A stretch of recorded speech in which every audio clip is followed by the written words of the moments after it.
And welcome to the virtual Thompson-Bucks County Classic. Brad Soner here with the legendary Frankie Andreu. Frankie, normally we get to do this race in person, but this year coming together online for the Echelon Racing League. I know this is a bit out of our comfort zone, but I'm excited to get some real-life virtual racing underway here, and I know you are too, to race the virtual Doylestown course today. Yeah, it'll be brand new, the virtual Doylestown. You know, the Thompson-Bucks County Classic has always been usually one of the last races on the Pro Road Tour, the racing calendar, and so something that everybody leads into to get ready for. It's a tough course. I'm sure it's not going to be any different virtually with that long uphill drag towards the finish line, and doing 25 laps. It's going to take them a while, and it's going to be, just as in real life, the strongest racer is going to win. I think we're going to kind of see the same thing here, and I wouldn't be surprised to maybe even see a group get away because of that kind of long uphill drag. Yeah, let's talk about this Bucks County course that the riders are doing. It's a unique course, certainly different than your standard flat four-corner criterium. It's a course that you certainly remember racing, and unlike any other course that they're going to see throughout the year of racing. Yeah, it's tough. I mean, I watched the Gila criterium, which obviously has that steep little pitch of a climb on the backstretch. This is a little bit different. They got some pretty quick kind of downhill sections, obviously with the turns. I'm going to have to pay attention to that, the way you have to kind of coast and then kind of accelerate back into that. But it's the bottom part of the course that really becomes that fight for position, which is going to be evident on this RGT platform, watching them come around that last corner. And it's a long drag, maybe about a kilometer all the way up into turn number one, with the finish line kind of right in the middle there. That's going to be, maybe a 3 or 4% grade. And that's going to start to be the deciding factor. And, we've seen some huge power numbers, and I totally expect to see the same coming up with this race here for Doylestown for the Thompson-Bucks County Classic. Yeah, absolutely. And on the virtual racing platform, too, the corners are so important here on RGT. So I think that's going to be an interesting thing about the Bucks County Classic course here in Doylestown, because they have these unique corners, on the RGT platform. It really plays into the physics of where you are in the group. And so being able to corner, knowing where to be in the group is important. Just like in real life, you want to make sure you maintain your position in the group. So the more turns, the harder it gets out there. So a lot of intervals I think we're going to see today. The racing, Frankie, is somewhat different in terms of the power that the riders are putting out. Seems like there's a lot more up and down with the power meters here. Yeah, there is a lot more up and down. And I think a little bit is that because of that fighting for position, of trying to stay into the front. And also, you can't really take that flow and kind of fly through a corner and kind of keep your momentum. So it's a different technique. And you guys have talked about this on some of your other broadcasts. There's a learning curve to doing the virtual racing, and it takes some time for some of the riders to be able to figure it out. And some riders excel at it. Some take a little bit longer to kind of figure out how to be able to stay in the group while conserving energy. And I think on a course like this, which is a tough course with the amount of turns and the gradual uphill, you got to have a strategy. It's not just going to be going flat out. You're going to have to be able to figure out a way to conserve, take advantage of that drafting to be able to save the watts and be able to kind of watch out for any kind of move so that you don't get stuck behind, because we've seen in the other races also, once there's a gap and you're not in it, it doesn't seem like you're able to come back. The speeds are just too high. 100%. If you lose contact with the group in a race like this, you are in real trouble. Let's take a look at the course one more time, because the profile of this one is important. It's not really about the elevation. It's about the turns that the riders have to get through. 25 laps of the course today. It's a pretty long criterium course at 1.4 miles, but the 8 turns in the course are what's really going to do it. 2:42, the fastest lap on record out there, Frankie. That was, I think, Ty Magner set that one early on. So is there a specific corner here that matters in this race? Well, for the finish, obviously the last corner is very important in leading up to the finish. The second or third one is a little bit difficult also, because normally it would be because of the speed that the riders are going. You're not going to have to worry about that. You're not going to slide out. You have your tires are going to stay on the ground. And that's what's different about virtual racing also is, you're not going to clip a pedal or overlap a wheel. So mainly I would say it's the final corner leading up towards that start-finish line so that you don't get gapped off. You talk about Ty Magner having the fastest time. The only 3-time winner of this event in the men's division has been Eric Marcotte. And so, you talk about Ty Magner, Eric Marcotte, some of the other winners, which we'll talk about. It's strong men, strong women that win this race, and I'm sure it's not going to be any different today. All right, let's talk about some of the riders to watch in this field. Again, this is the second stage race stop of the Echelon Racing League. The third, we did a first stop on the real roads of RGT. Then we had the virtual Tour of the Gila. Here's the standings after Tour of the Gila. Jackie Godby with a pretty severe lead over Elena O'Mara, 98 points over O'Mara's 77. Godby has been nothing but consistent for the Triple X Racing Atletico squad out of Chicago. Chris Doble-Hickok sitting in third place overall for Team Rally at 66 points, and Stephanie Sidlick in fourth place at 60 points, just ahead of Eleanor Wiseman from the Amy D Foundation in fifth. But Frankie, it's really all about Jackie Godby out there today. This woman has been incredible, sweeping the Tour of the Gila last week. She represented the United States at the World Championships for the Esports World Championships, and I got to think that she's got a target on her back today. No, I mean, when you have results like that, you're going to have a target on your back. She's been incredibly strong. Like you mentioned, winning the Criterium, Mogollon, the Gila Monster. So a huge amount of power. A pro triathlete since 2012. She's a three-time winner of the Chicago Triathlon, three-time champion triathlon in Chicago. So she, you have that aerobic background that she has, and this is where the virtual platform really plays into that, of just being able to put out horsepower, huge lung capacity, and Godby's taking advantage of that. Yeah, and still having fun doing it too. Listen to this quote from last week after she had just won her third stage. The best for racing is more racing, and I'm just excited to be out here today. Took some rest last week in anticipation of a big racing week this week, but honestly, I'm just here to enjoy racing, to get that excitement, to get the fun, because that's what racing is all about. So coming here today is just getting me more excited for the big races ahead.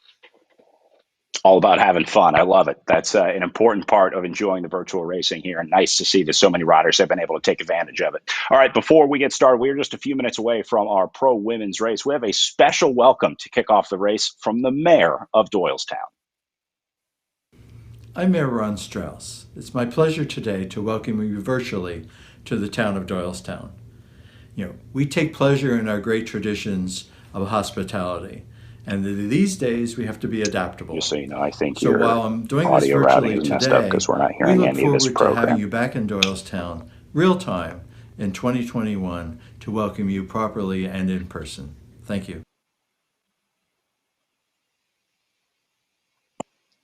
And there we go. Good look at the riders getting ready to roll, with Mallory McCrosty up in the top left of your picture, Christine Doble-Hickok up in the top right, and Christy Tracy, another omnipresent competitor at the front of these fields, in the bottom right of your picture, along with Jackie Godby there in the bottom left. So, Frankie, those are really the heavy hitters that we're watching today. This is a massive field of riders, some real talent in here, including a handful of riders that represented the United States at the World Championships just last week. We're going to talk about that today. But this is a stacked women's field for the virtual Bucks County Classic.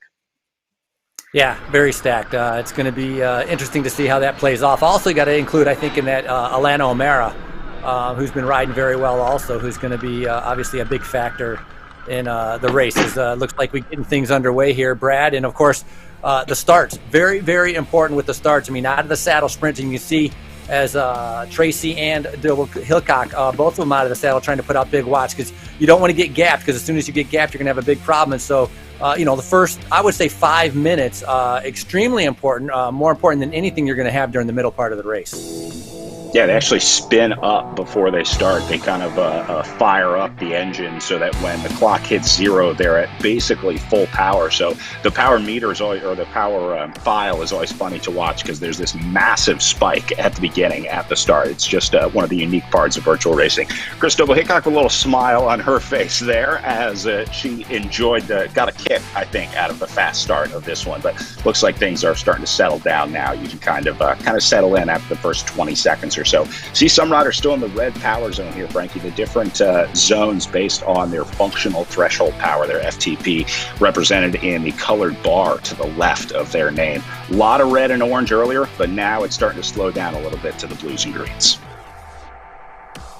Yeah, all of them going into the red for the start, and I think Doble-Hickok putting on a smile because that effort paid off, because she was right on that front line and being able to be there with the leaders. And so, a lot of jostling for position right now as all of these riders are going to make their way through, lap number one. And that's the other part. It's 25 laps, so you really have to pay attention where you are on the course, where the turns are, kind of giving an indication of what's coming up, of when you need to fight for position. All of that is going to be a big factor. And so first couple laps will be a little bit of a learning curve for many of these riders. And then once they figure it out, it'll become a little bit more comfortable. But as you had mentioned, the greens, the yellows, the oranges starting to come next to their names. So things starting to be able to calm down as they are all more comfortable knowing that they made it in that first group and haven't been gapped off. Jackie Godby at the front already here, putting out about 4.5 watts per kilo. And looks like a lot of riders are more than happy to let these big stars sort of set the tempo at the front, Frankie. If you've been watching any of this racing, you have a pretty good idea of who the riders to watch are. And I think the riders in this field are realizing it too. And they're saying, all right, let's let the heavy hitters get up at the front here. There's no reason for us to try to compete with them. Just like in real life racing, a lot of riders are best advised to just sit in, let the big teams control the front, and then, try and make your move later in the race.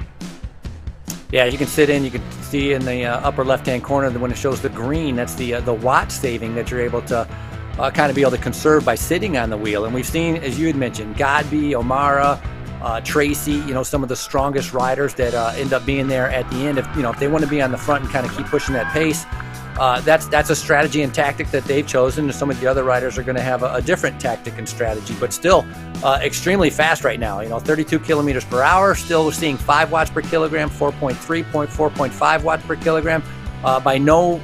They have not really eased up yet, as there's still that fighting for position as they're pushing through on this first lap.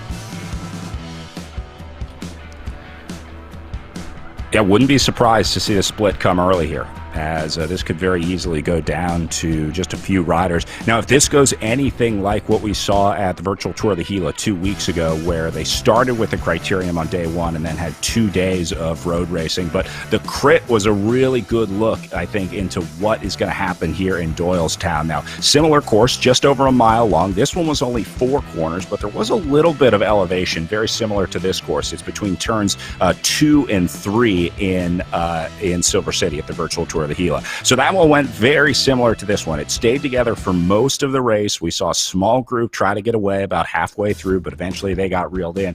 And then it was one of the very rare sprint finishes that you see to the line in virtual racing. Despite the riders' best efforts to try to get away, we saw riders like Cristobal Hickok, Elena O'Mara there trying to get something started, trying to get a split going, but they just couldn't do it on the criterium course, Frankie, and it was probably because of the turns, because it really doesn't favor riders trying to get away in the turns. It automatically slows you down as you go through. So eventually it went down to this group of 8 riders. You can see pretty much all the heavy hitters there, and they would pretty much stay together until the sprint to the line. You see a big group coming through, and Jackie Godby just barely got the best of Elena O'Mara on that one.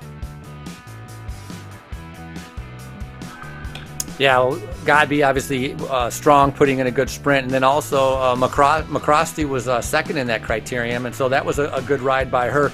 But it's because also you talk about the turns, but the speed. The speed is so high. It's just like in real life. If you're going 30 miles an hour, very hard to be able to go away on your own at that kind of speed. Whereas the other riders in that group have that momentum of the group. People, almost like the slingshot. Coming through that draft, coming up through the front, and then kind of keeping the peloton moving forward. As we look back here again, still a lot of riders right near 5 watts per kilogram. So that's a big effort coming out as Christy Tracy. Very different position as she sits in that kind of aerodynamic position pretty much the entire race. And we've seen that repeatedly in some of the other stages of the races that she has done. But that seems to be her comfort position. And obviously that's very important, to be able to have that comfortable position that you're used to where you can put out that big amount of power. Tracy seems to be in that, aerodynamic position, although she's not really having to battle the wind. Yeah, it's really just more of a comfort thing, I think, for most riders, or biomechanical about, getting as much power as you can out of the position. That's big for a lot of riders, and I think part of why Christy Tracy prefers that sort of time trial setup. A lot of it is your background, too. Someone like Jackie Godby, who comes from a triathlon background, obviously is more used to the time trial discipline of cycling, so she'll be comfortable in these sort of long, steady efforts that are required on the trainer. But for a lot of riders, I think it's really just about getting comfortable, just about being feeling comfortable on the bike is the big thing. Good look at some of the other riders out there. Stephanie Sidlick and Megan Easler at the bottom of your screen. It's Mallory McCrosty up in the top right and Elena O'Mara up in the top left. Frankie, riders still getting out of the saddle here, and that's just a response to the corners. You pretty much have to be surging in this criterium in order to even stay in the group, and that's going to be tough over an hour of racing. Yeah, if you have to repeatedly kind of keep surging to be able to get up there, you talk about that matchbook of matches that you might have, and you're burning them out. Obviously, you want to be able to keep some for the finish. And so that's a big reason why I believe Godby, Double Hickok, we see Langley, McCrosty. We talked about the certain riders that had all done well in the Gila criterium. They're fighting for position, so they're not going to have to be able to do that big power surge every single time coming into the turns. We talked about 8 turns on this course, and so that's a lot to be able to factor in over a course of doing 25 laps. So right now, we're still pretty early on, only 7 minutes into the race, and so a lot of racing still to go. As you can see, it's a pretty solid group still. I wouldn't say a breakaway, but it's still a pretty large group where the riders are, some are able to follow and some are able to lead right now, depending on what their strategy is for a little bit later on in the race. Yeah, race is almost always at the back of the group early on here, and then later on, as we get closer towards the end of this race, we'll start to see the fight at the front a little more. You can see distance remaining up in the top right, just under 51 kilometers to go now, so a pretty good bit of racing still remaining. If you made this selection, Frankie, you're probably pretty happy. You're in this group. You made the first sort of initial jump of 20. I think for a lot of riders, that seems to be the hardest part of virtual racing, is the first selection, that first split. And then this is what the 1K banner is going to look like, so riders can get a little a preview of what they're looking at each lap as they come through. Yeah, the beginning is definitely a shock to the system. Obviously being warmed up, very, very important. And then obviously the start, putting out 5, 6, 7 watts per kilogram for that first 3 or 4 minutes to be able to make sure you're in that first group. And, it's not too dissimilar. I mean, the starts here in virtual racing is definitely harder than in real life. But, in real life racing, for many times, a lot of the lower categories, if you're a Cat 3, a Cat 4, and you're moving up, it's one of the most difficult parts of the race is at the start where the race is going so fast.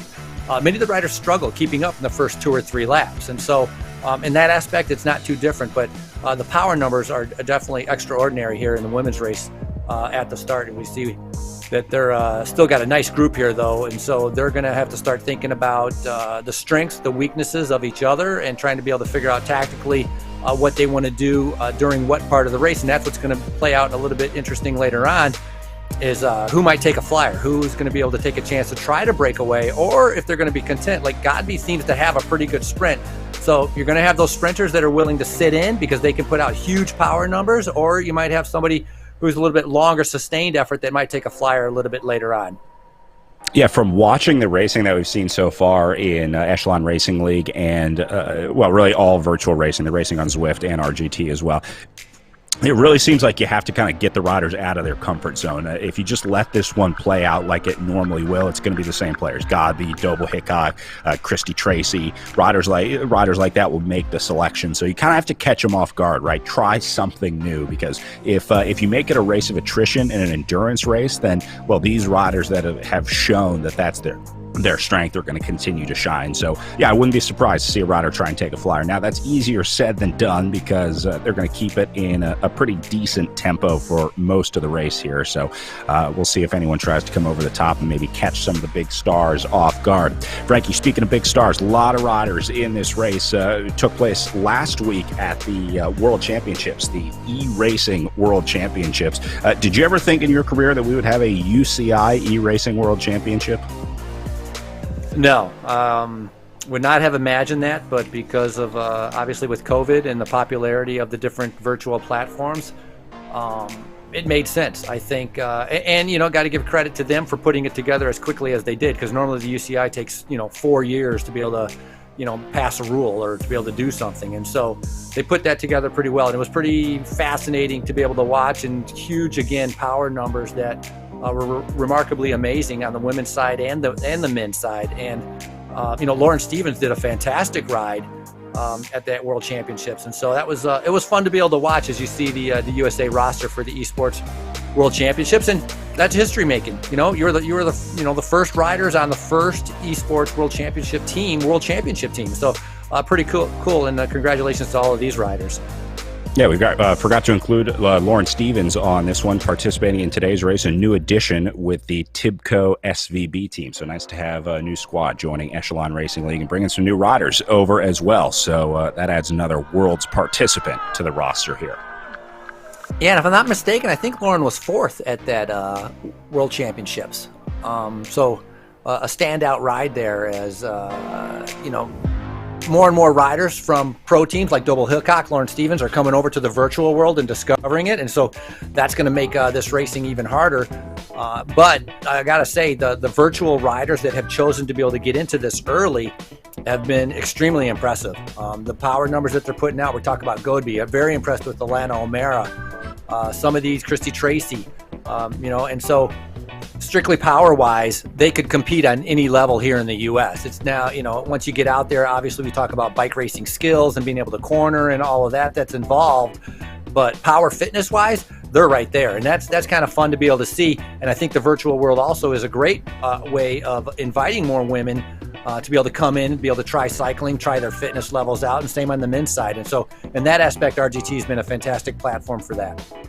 Yeah, one thing's for sure, when this whole pandemic is over, it is going to be really interesting to see what these fields look like. The new riders coming in, the fitness that riders will bring out to the road.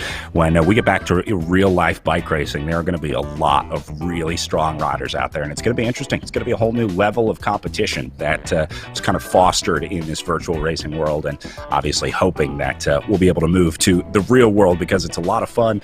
And the races, Frankie, are super unique. It's one of the great things about cycling. Not just the cool courses that we get to do, but the cities that we get to visit. We're going to talk a lot about Doylestown today, learn a little bit about the history of Doylestown, some of the cool buildings along the course, but also you get to race some pretty cool courses, some really fun courses that obviously you wouldn't be able to do in your everyday life because they close the roads down for races like the Doylestown Criterium. I had a chance to sit down with a former race winner, a guy you know well, named Shane Klein, who took me through the course and what everything in the Doylestown Criterium entails.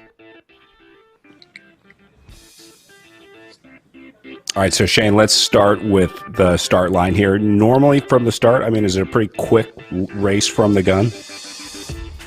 Oh, yeah. Everyone always wants to test everyone's legs. People normally clip in and just hit it. And then pretty short run to the first turn. It gets pretty fast, pretty quick here, leaving the line. Yeah. Everyone wants to try and get into this downhill first, because this turn kind of dictates the next few sections of the course, because if you're out of position, you're just going to be strung out chasing for the next quarter of a lap, half a lap. I noticed it's already single file here, at least 15, 20 spots back, so the speed plays a big part of it, and I imagine the aerodynamics too, getting in that draft.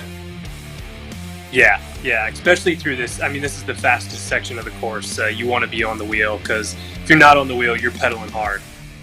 What do you think a top speed is here for you? I don't know, actually. I've never really looked at the data after the race, but I know on that downhill section, we're well over 30. Little chance to drink there. Are you pretty much drinking every lap? Looks like you caught a little group here. I also want to ask about the speed bumps, hitting those at speed. What's that like?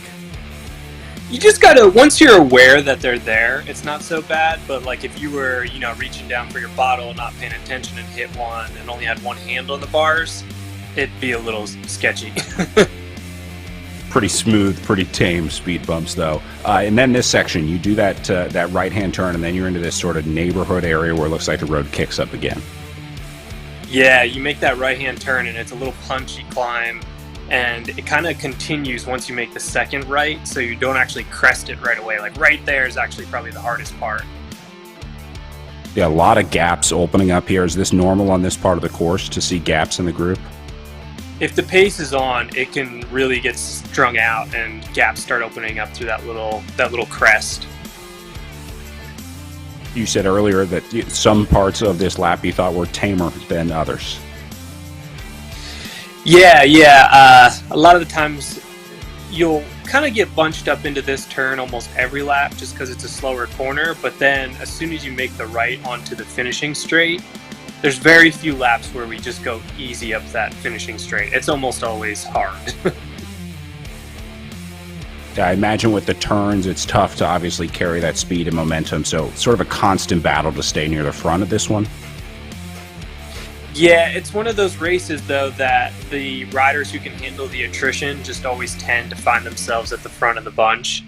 And once you establish your position up there, it makes it a little easier. I mean, don't get me wrong, you're pedaling hard to stay there, but you can kind of control your position a little better. And then looks pretty wide and smooth here. Any tricks to the setup to the finish? Is it a race to the last corner, or is the race one before that?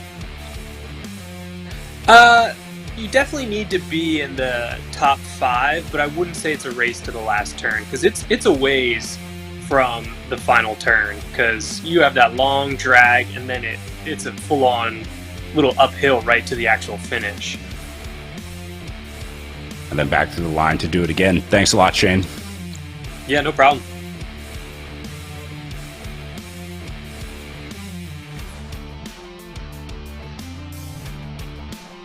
It looks so fun from the tail cam, doesn't it, Frankie? Until you have to climb that hill, of course. That's where it gets less fun. And it looked fast. It was amazing. And Shane Klein won that race in 2014, and he, the last couple of years with Smart Stop, he's kind of been a one-man wrecking crew, not really with any other teammates, and done a fantastic job. But on that backstretch, going through those transitions where the intersections are, you can see how bumpy it was and how fast it was, and it does. It looked kind of brought back some good memories of watching that. And but yeah, that uphill, it's a tough drag for the finish on that uphill. But whose camera was that bike? Whose camera was on that was filming that? Do you have any idea?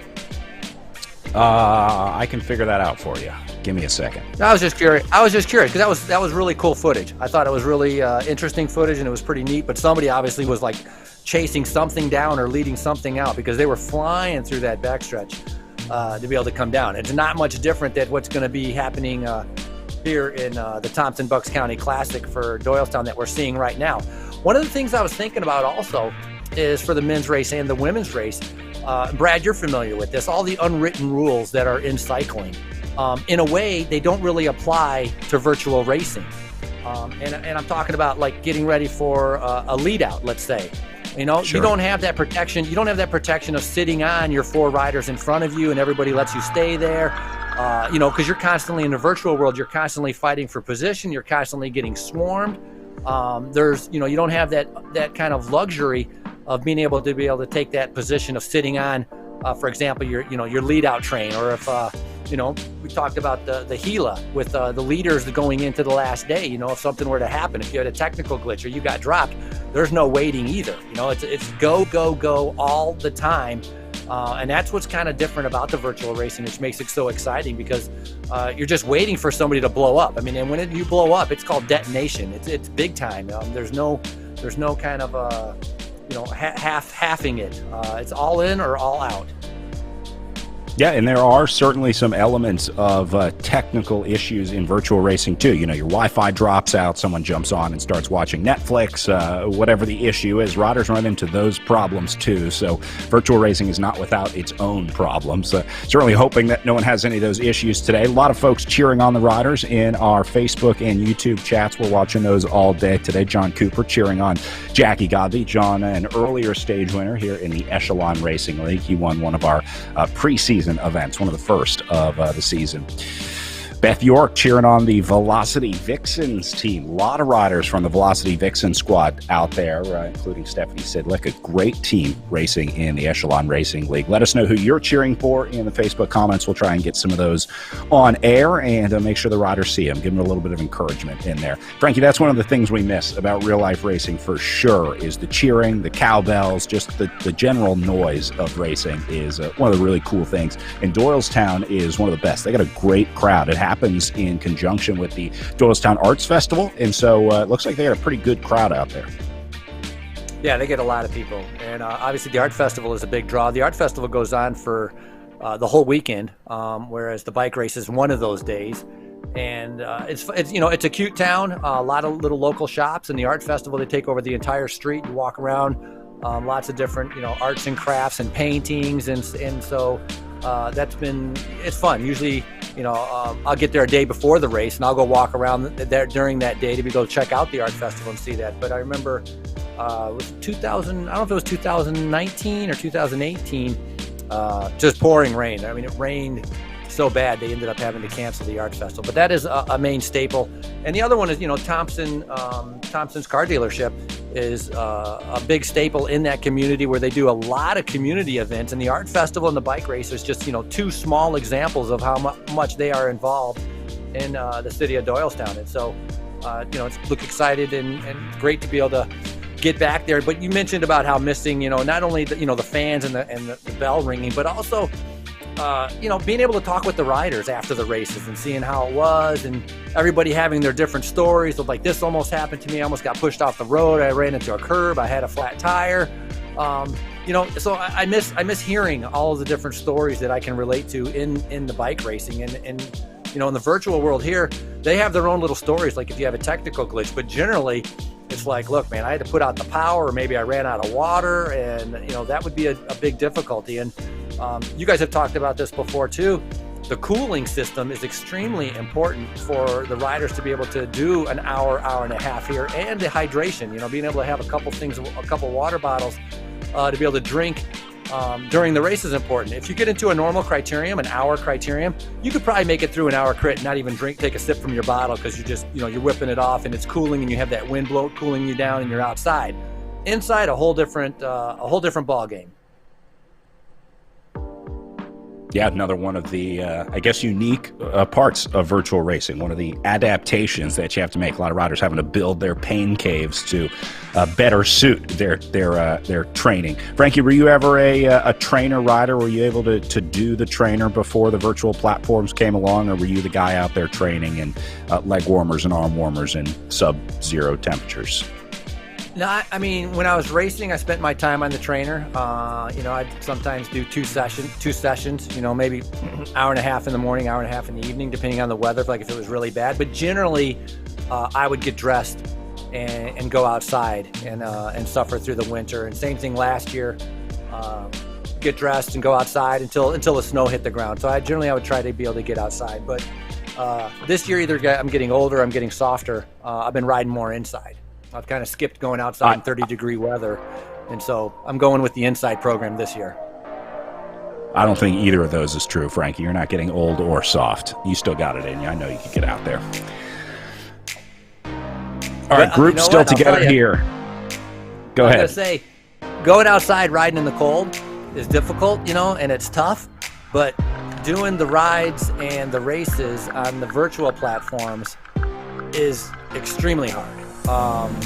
Like way beyond anything that I had thought. And so that's been a whole learning curve where it's just anaerobic. That's all it is. When I go outside, I can ride aerobically and I can be comfortable and I can enjoy myself. Riding virtually like the riders right now, they're not anaerobic, but they're going to be in a little bit. I mean, we see Beauville at 5.5 watts per kilogram. That's not easy, and these riders are all together right now, 28 kilometers per hour. We saw just a minute ago, 32 kilometers per hour. I'm waiting for this to drop. If it can get down to about 25 kilometers per hour, where the speed is going to have a little bit of a lull or an action, then I think we might be able to see a rider trying to take advantage of that and get in a break. And you see Tracy there in that bottom part of the screen. She's relaxing a little bit as she's come up out of her time trial position. Yeah, that's a good point. Looking for that little lull in the action, looking for the opportunity to try to go. And this might be it right now, because you see some riders starting to coast. They're using the downhill section of the course here. They do coast in the game as they do in real life. So when the riders stop pedaling, you'll see the avatars stop pedaling as well. The virtual riders stop pedaling. These are lapped riders that they're working through right now, just catching a few riders. They were not away. They do keep the lapped riders on the course here, just like in real life, to make it authentically confusing for the announcers, Frankie. I like the realism here on the RGT platform. Yeah, I'm not sure who is where, but one thing I was going to say, though, this group is smaller. You talked about a little bit ago, it was like 20, 25 riders. We see some of the big names that are still in there, but obviously this front group, I think, has shrunk within the last, 3 laps where a few riders might have struggled or gotten gapped off, and they have not been able to come back. And so, this elite group is becoming a little bit more and more elite. And again, the corner is becoming critical. Double Hickok is finding herself in the back right now, having to put out a big effort to be able to stay in contact, to be able to get into that draft. As Double Hickok's following a big attack on the right-hand side of the road. You can see some watts going up right there. We're sitting about 5 watts as Wiseman, it looked like, was kind of attacking around everybody as Double Hickok finds herself back on the front. Yeah, here we go. Things starting to heat up. Look at this. Jackie Godby getting a little bit of space off the front. Whoever launched this attack definitely put these riders on notice. Whatever, Chris Double Hickok, I think, was partially just chasing back on, kind of overcompensating that launched her to the front. But then Godby got there and shut it down. She's going to keep the pace on. Look at the power numbers up at the front here. Christy Tracy, Megan Easler, both going into the red. This is it, Frankie. They're putting in a big dig right here, trying to cause a split. This is a selection being made in front of our eyes.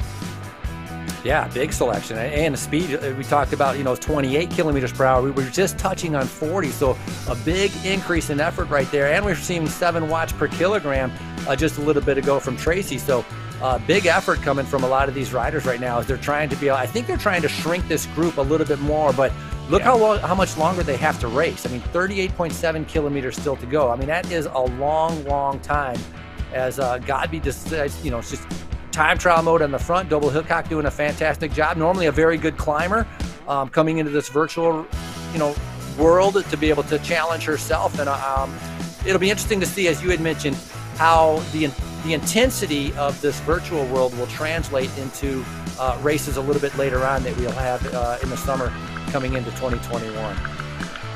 Yeah, I think like you said, the new riders like Elena Omar, great example, a rider that's putting out incredible power numbers, but really just came to cycling within months, really, of this pandemic starting. But glad to see she got linked up with the Amy D Foundation team. That'll be a great team to sort of guide these new riders into the world of real-life bike racing out there. So, all right, taking a look at the front of this group, Godby continuing to push and keeping the pressure on. They definitely shed some riders out of the back. So right now, Frankie, this is Jackie Godby's race to lose. Welcome to the Jackie Godby Show.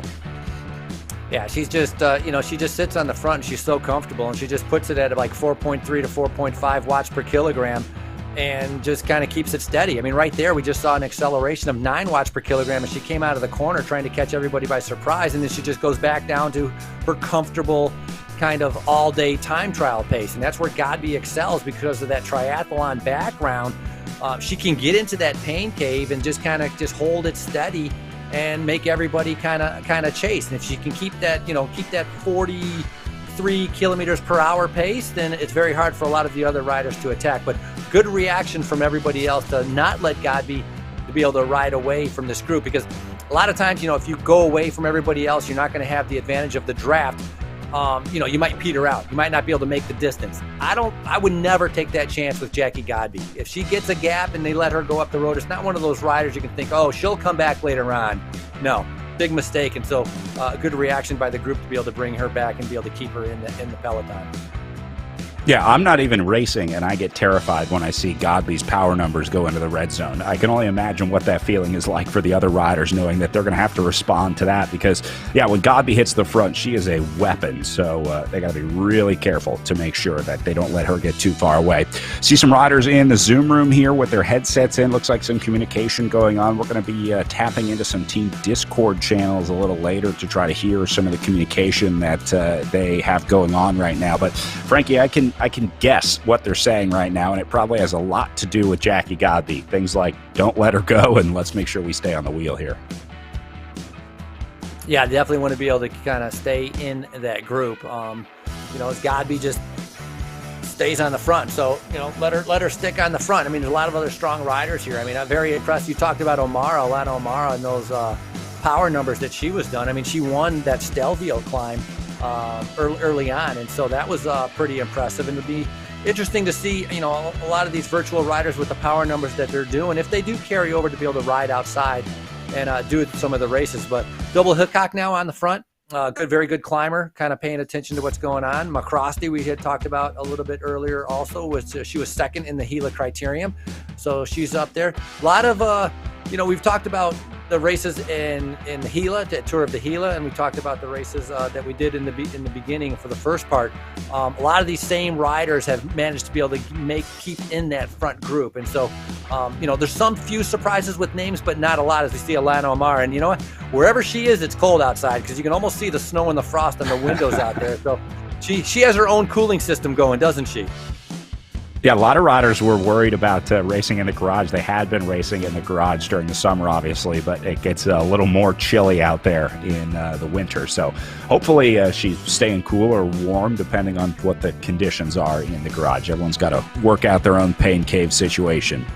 Jackie Godby still on the front and even has a little gap here. I think this is just sort of a factor of trying to play the game and find the gap. This group down to maybe 15 riders in here, Frankie. These are all the names that we've seen before. Godby, Easler, Double Hickok. Looks like Lauren Stevens also in there. Angie Bonacici has made the selection. Christy Tracy also in the top 10 here. So it's almost just the world's roster in here as we look at the riders remaining in this group, but still being led by Jackie Godby. You see how she went into the red there, right out of the corner? She's surging out of the corner, trying to do her best to make the best of those corners and really try to understand the physics of the game. Frankie, this is insane. Jackie Godby's getting her own zip code here.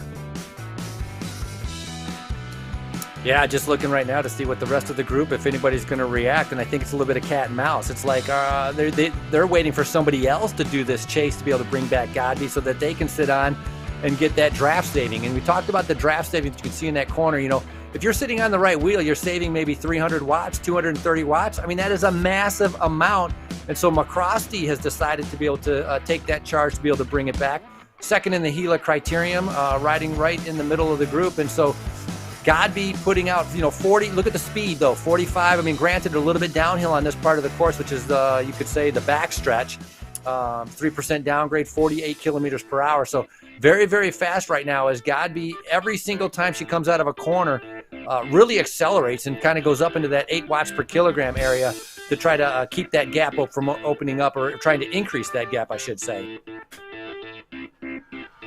Here comes Angie Bonacici trying to go across the gap. She's going to find a little space, and that'll bring Mallory McCrosty up to help her out as well. McCrosty sitting second place overall in the series, so she'll be looking for solid results today to try to maintain her position in second place overall here. Frankie, it looks like they're all kind of working together against Christy Tracy as much as you can, or against Jackie Godby, as much as you can without communication. The group really seems to have locked into Godby here, and it seems like it's Godby versus the world. Same read for you? Yeah, a little bit. I think, they realize how strong Godby is. And so I think they're not, they're worried about her, but it's like they don't want to sacrifice themselves to try to bring back pretty much superhuman effort from Godby that she's doing. Godby looks just so comfortable there on the screen. She's just turning that gear over. And one thing you notice also is that in the virtual world, a lot of times the RPMs are a lot lower than what you find outside, whereas Godby just turns it over. You can see Christy Tracy, Christy Tracy right there in that aerodynamic position, probably, we're talking 85 RPMs. Godby spinning is like 95 to 100, taking a little break with the coast before the turn and then reaccelerating out of it. So two very different techniques here, but obviously for Godby, she knows what works for her. But for the rest of the riders, it's waiting, seeing who's going to be able to chase her back, because they don't want to use up that kind of energy with such a long ways to go still in the race. Yeah, we very rarely see Christy Tracy get out of the saddle, and we just saw it for a good portion there. So it must be tough out there if the ultra-endurance champion Christy Tracy is getting out of the saddle to try to cover these gaps. So once again, Jackie Godby is going to be the aggressor in this race, and the other riders just trying to figure out how to respond to Godby. Starting to split up a little bit, though. Gaps starting to form, almost like in a long line. As the speed keeps increasing, they're starting to get like single file, just like you would see outside.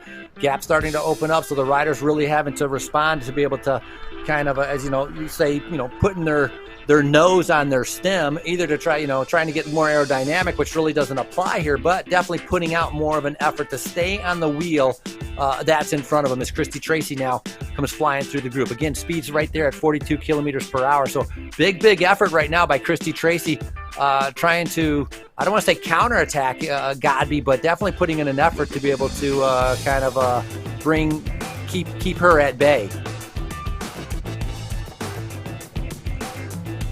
Yeah, also important not to panic, obviously, in this situation as well, which is an easy thing to do when you see someone like Jackie Godby off the front. But the experienced riders in here know that they can slowly bring her back as long as she doesn't get too far out of range. So nice job by those riders to slowly tack it back, although Christy Tracy did get out of the saddle. So that tells me that there was some pretty serious effort that went into that chase, but they are all back together now.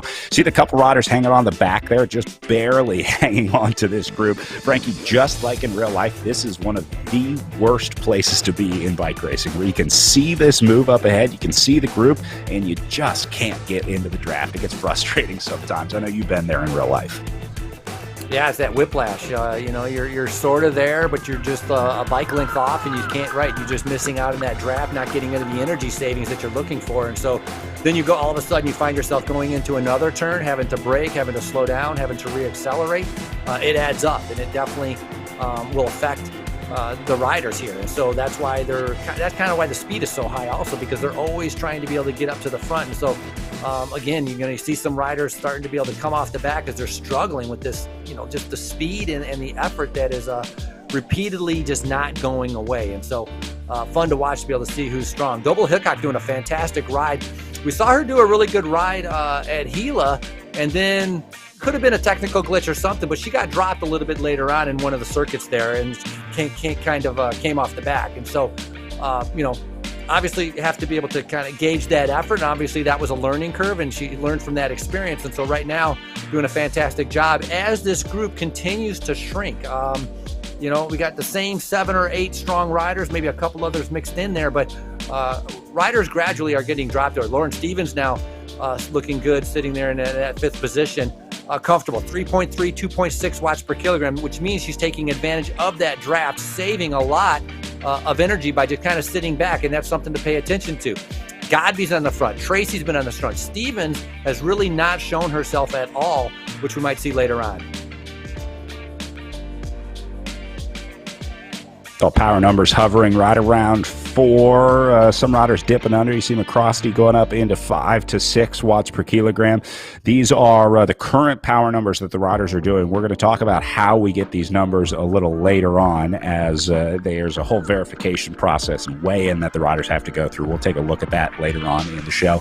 Nice to see Mike Weiss checking in, saying sounded great. Frankie, I know you've been out to Gateway many, many times. We're going to be here as part of the Echelon Racing League, as well as we head to Gateway Classic in January 2nd and 3rd. It's going to be a lot of fun. I know you'll be there as well. Yeah, Gateway Cup, great set of races. 4 fantastic criteriums in the major parks that are around the St. Louis area. And obviously tomorrow we got the Armed Forces Cycling Classic, which is, you talk about tough with corners. That's going to be a doozy. It's going to be a long race and a very fast race. But the corners, I think, are going to I think we're going to see a breakaway, because I think there's so many corners, it's going to destroy the group. But right now, you can see the whole rest of the schedule as the virtual racing really goes into March, which pretty much would lead into like regular racing. If, we get the vaccines, we get rid of COVID, we kind of get back things to normal, regular racing would start pretty much just after that. So nice to be able to see, Echelon Racing doing a fantastic job by putting all this together, and many people are grateful for the opportunity and the effort that Eric Hill has done, and Brad being a part of it, and Mark, and it putting everything together. A lot of people happy about that. It's been an interesting journey for sure, getting into the world of virtual racing, but it's also been kind of a cool chance to reconnect with all of everyone that we know from the real-life world of bike racing, and meet a lot of new people, too, in virtual racing, and hopefully bring them over into the world of real-life bike racing, because a lot of riders are really just getting into the sport for the first time here in virtual racing. So hoping to bring some of them to our PRT Echelon Racing League events in real life, so bring them to races like the Gateway Cup, or Armed Forces Cycling Classic, or, of course, Buck County Classic here at Doylestown Crit.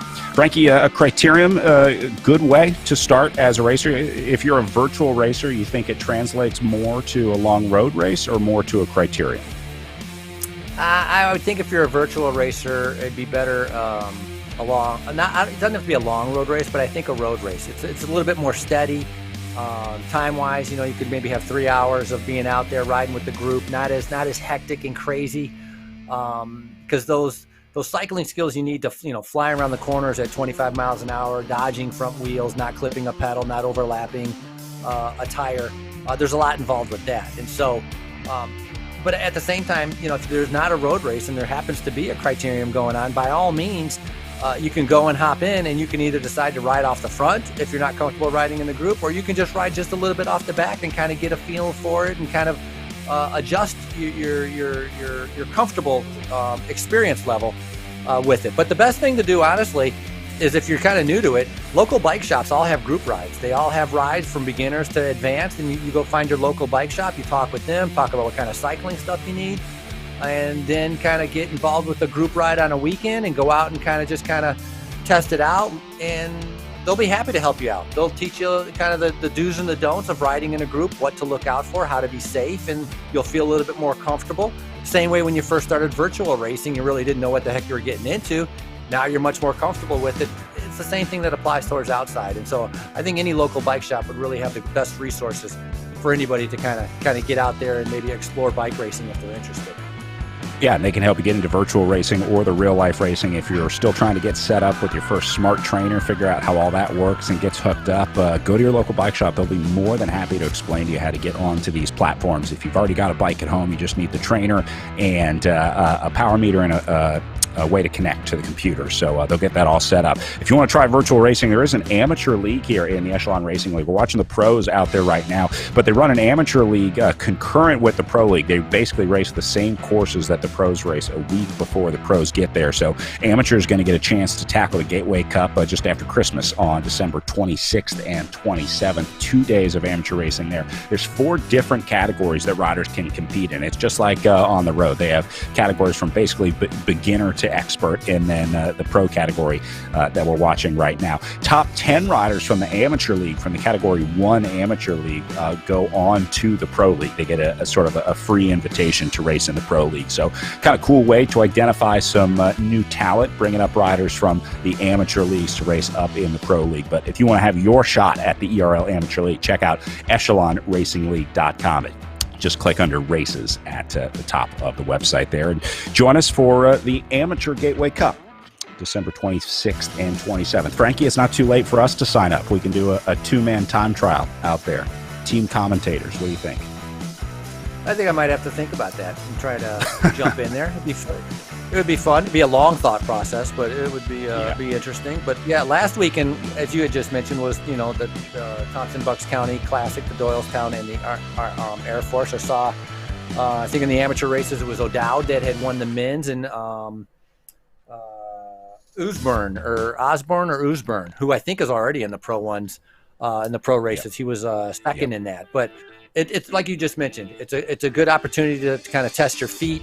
And be able to stay in a group, because at this pro level, the power levels are so high, it's just hard to be able to keep up. And so it's a great opportunity for many people to kind of get into that thing. But you mentioned about having the bike at home to be able to do the virtual racing. And that's, in this day and age, that's kind of the key, isn't it, Brad? Because if you go to your local bike shop, you can't even get a bike. It's so, the challenges with supplies it's very different, something that we've never seen before.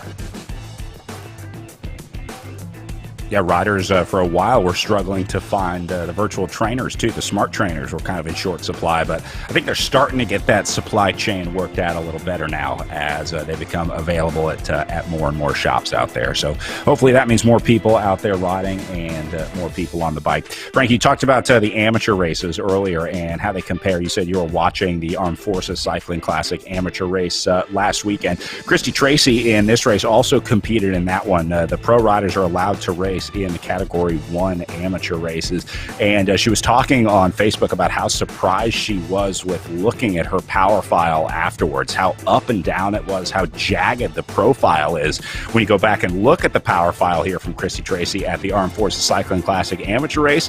A lot of ups and downs, but the two things I'm looking at, the start and the finish, big peaks there. Oh yeah, very, very, very good point there. Yeah, look at the start. I mean, it's just flat out, and then and at the finish. And I think a lot of this with the amateur race, people go and then they relax and they go and they relax. They don't have a Jackie Godby who's just kind of setting out 430 watts and just keeping that pace high and steady where that flattens out that power curve. In a way, the amateur race it's a little bit more similar to real life racing that is out there with accelerations and people sitting up and trying to take a breather and kind of back and forth around the turns. And so that is pretty interesting. And that can actually make it harder, that back and forth of trying to be able to stay on the wheel and staying, around those turns that we had talked about, how difficult it is coasting in and accelerating out of. With a ragged power file like that, more difficult than keeping up with the group. And you got to remember that power file came from ultra endurance rider Christy Tracy, who is probably one of the most steady riders out here in terms of pure power numbers, in terms of being able to put that power out. So if a rider like Christy Tracy is going up and down on the power meter, a lot of riders are going to have some big trouble out there if they're not able to accelerate. Here goes Gabi again out of the corner. Man, Gabi is just crushing it out there today. This is awesome to watch. Yeah, fun to watch. Almost like a fake attack as Tracy came over the top at 7.4, 7.2 watts per kilogram. Beauville is following too. So they were just cruising at 28 kilometers per hour. I was about to mention that the speed had slowed down. It seemed like they were taking it a little bit more easy. Still a lot of racing still to go. We could see Godby in that upper left-hand corner, Double Hickok. She's looking pretty comfortable also, just kind of turning the gear over to be able to keep up in this group. And so with so much racing still left, this is a game of patience. And right now there's a lot of riders that are being very patient, sitting in, waiting to be able to see how this is going to play out as Chaffin has come up to the front and Double Hickok following right behind. But you talked about, the greens and the yellows, nobody really in the red. They're kind of sitting in a comfortable zone right now.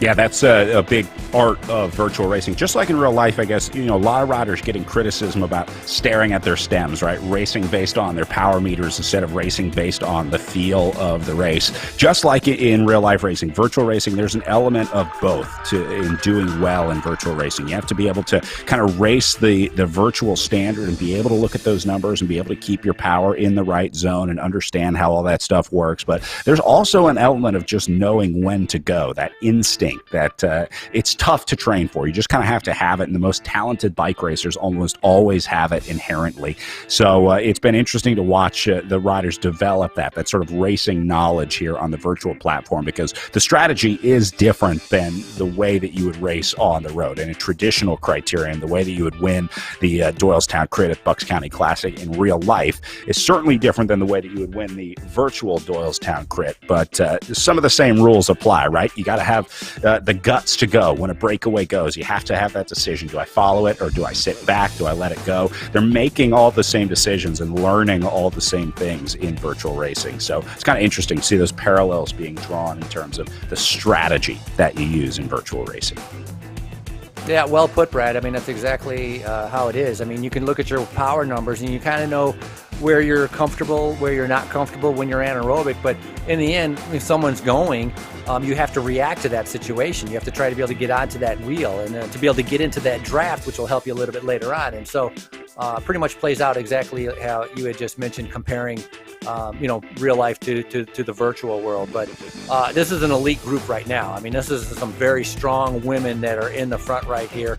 And again, look at the speed dropping like right at 28, 27, depends if they're going uphill or downhill. So things are starting to, I'd say, calm down a little bit, waiting to see if somebody's going to be able to take a flyer, be able to kind of do a big attack here. But if I was in this race, I definitely would wait. It's still 25 kilometers to go, so that's a lot of racing still left.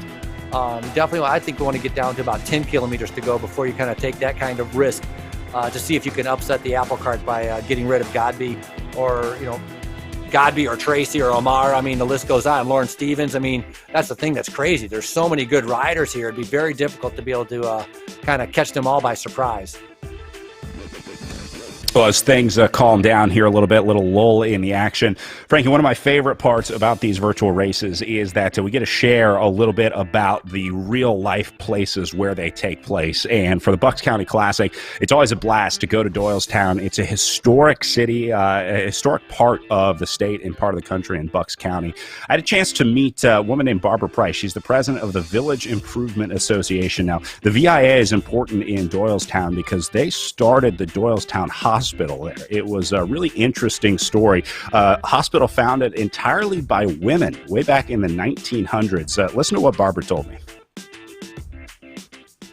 So in 1906, the women got together and they did a fact-finding mission, and they wanted to find out if there was a need for a hospital in the area.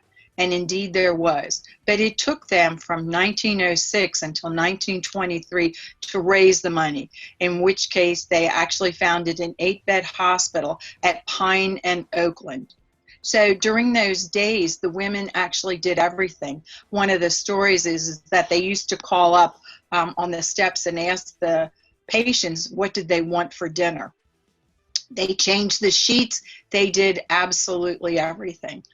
What they found out, though, was that over the years, and that started out as an emergency hospital, they found out that over the years that they needed an increase in beds.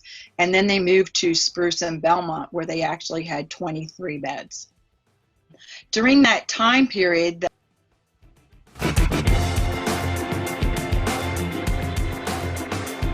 Doylestown Hospital, and Frankie, to this day, the Doylestown Hospital in Doylestown is still run or organized by the Village Improvement Association. The group was actually started when the women got together. They were fed up with all the new cars driving through Doylestown. They were concerned with all the noise and dirt in town, so they actually first met to try to figure out what to do about the traffic problem that was developing in Doylestown, and then it actually eventually became sanitation. They were working on plumbing and things like that, and then that eventually led to the creation of the hospital. So it's a really interesting history from the Village Improvement Association there in Doylestown, and the hospital still a sponsor of the race today.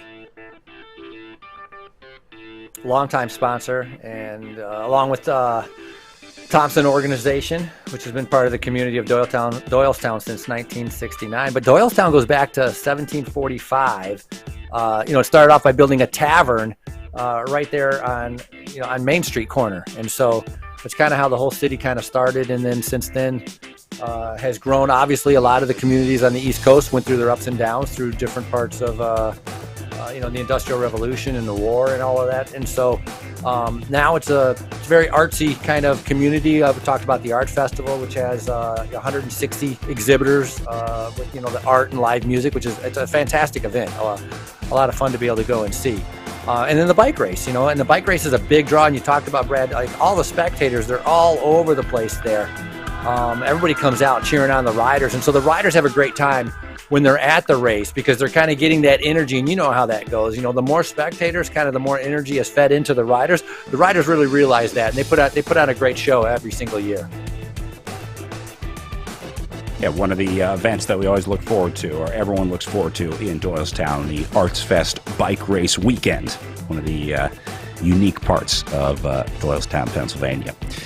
Well, Jackie Godley back on the front here, just chilling at 4 watts per kilogram, sitting in nice and comfortable.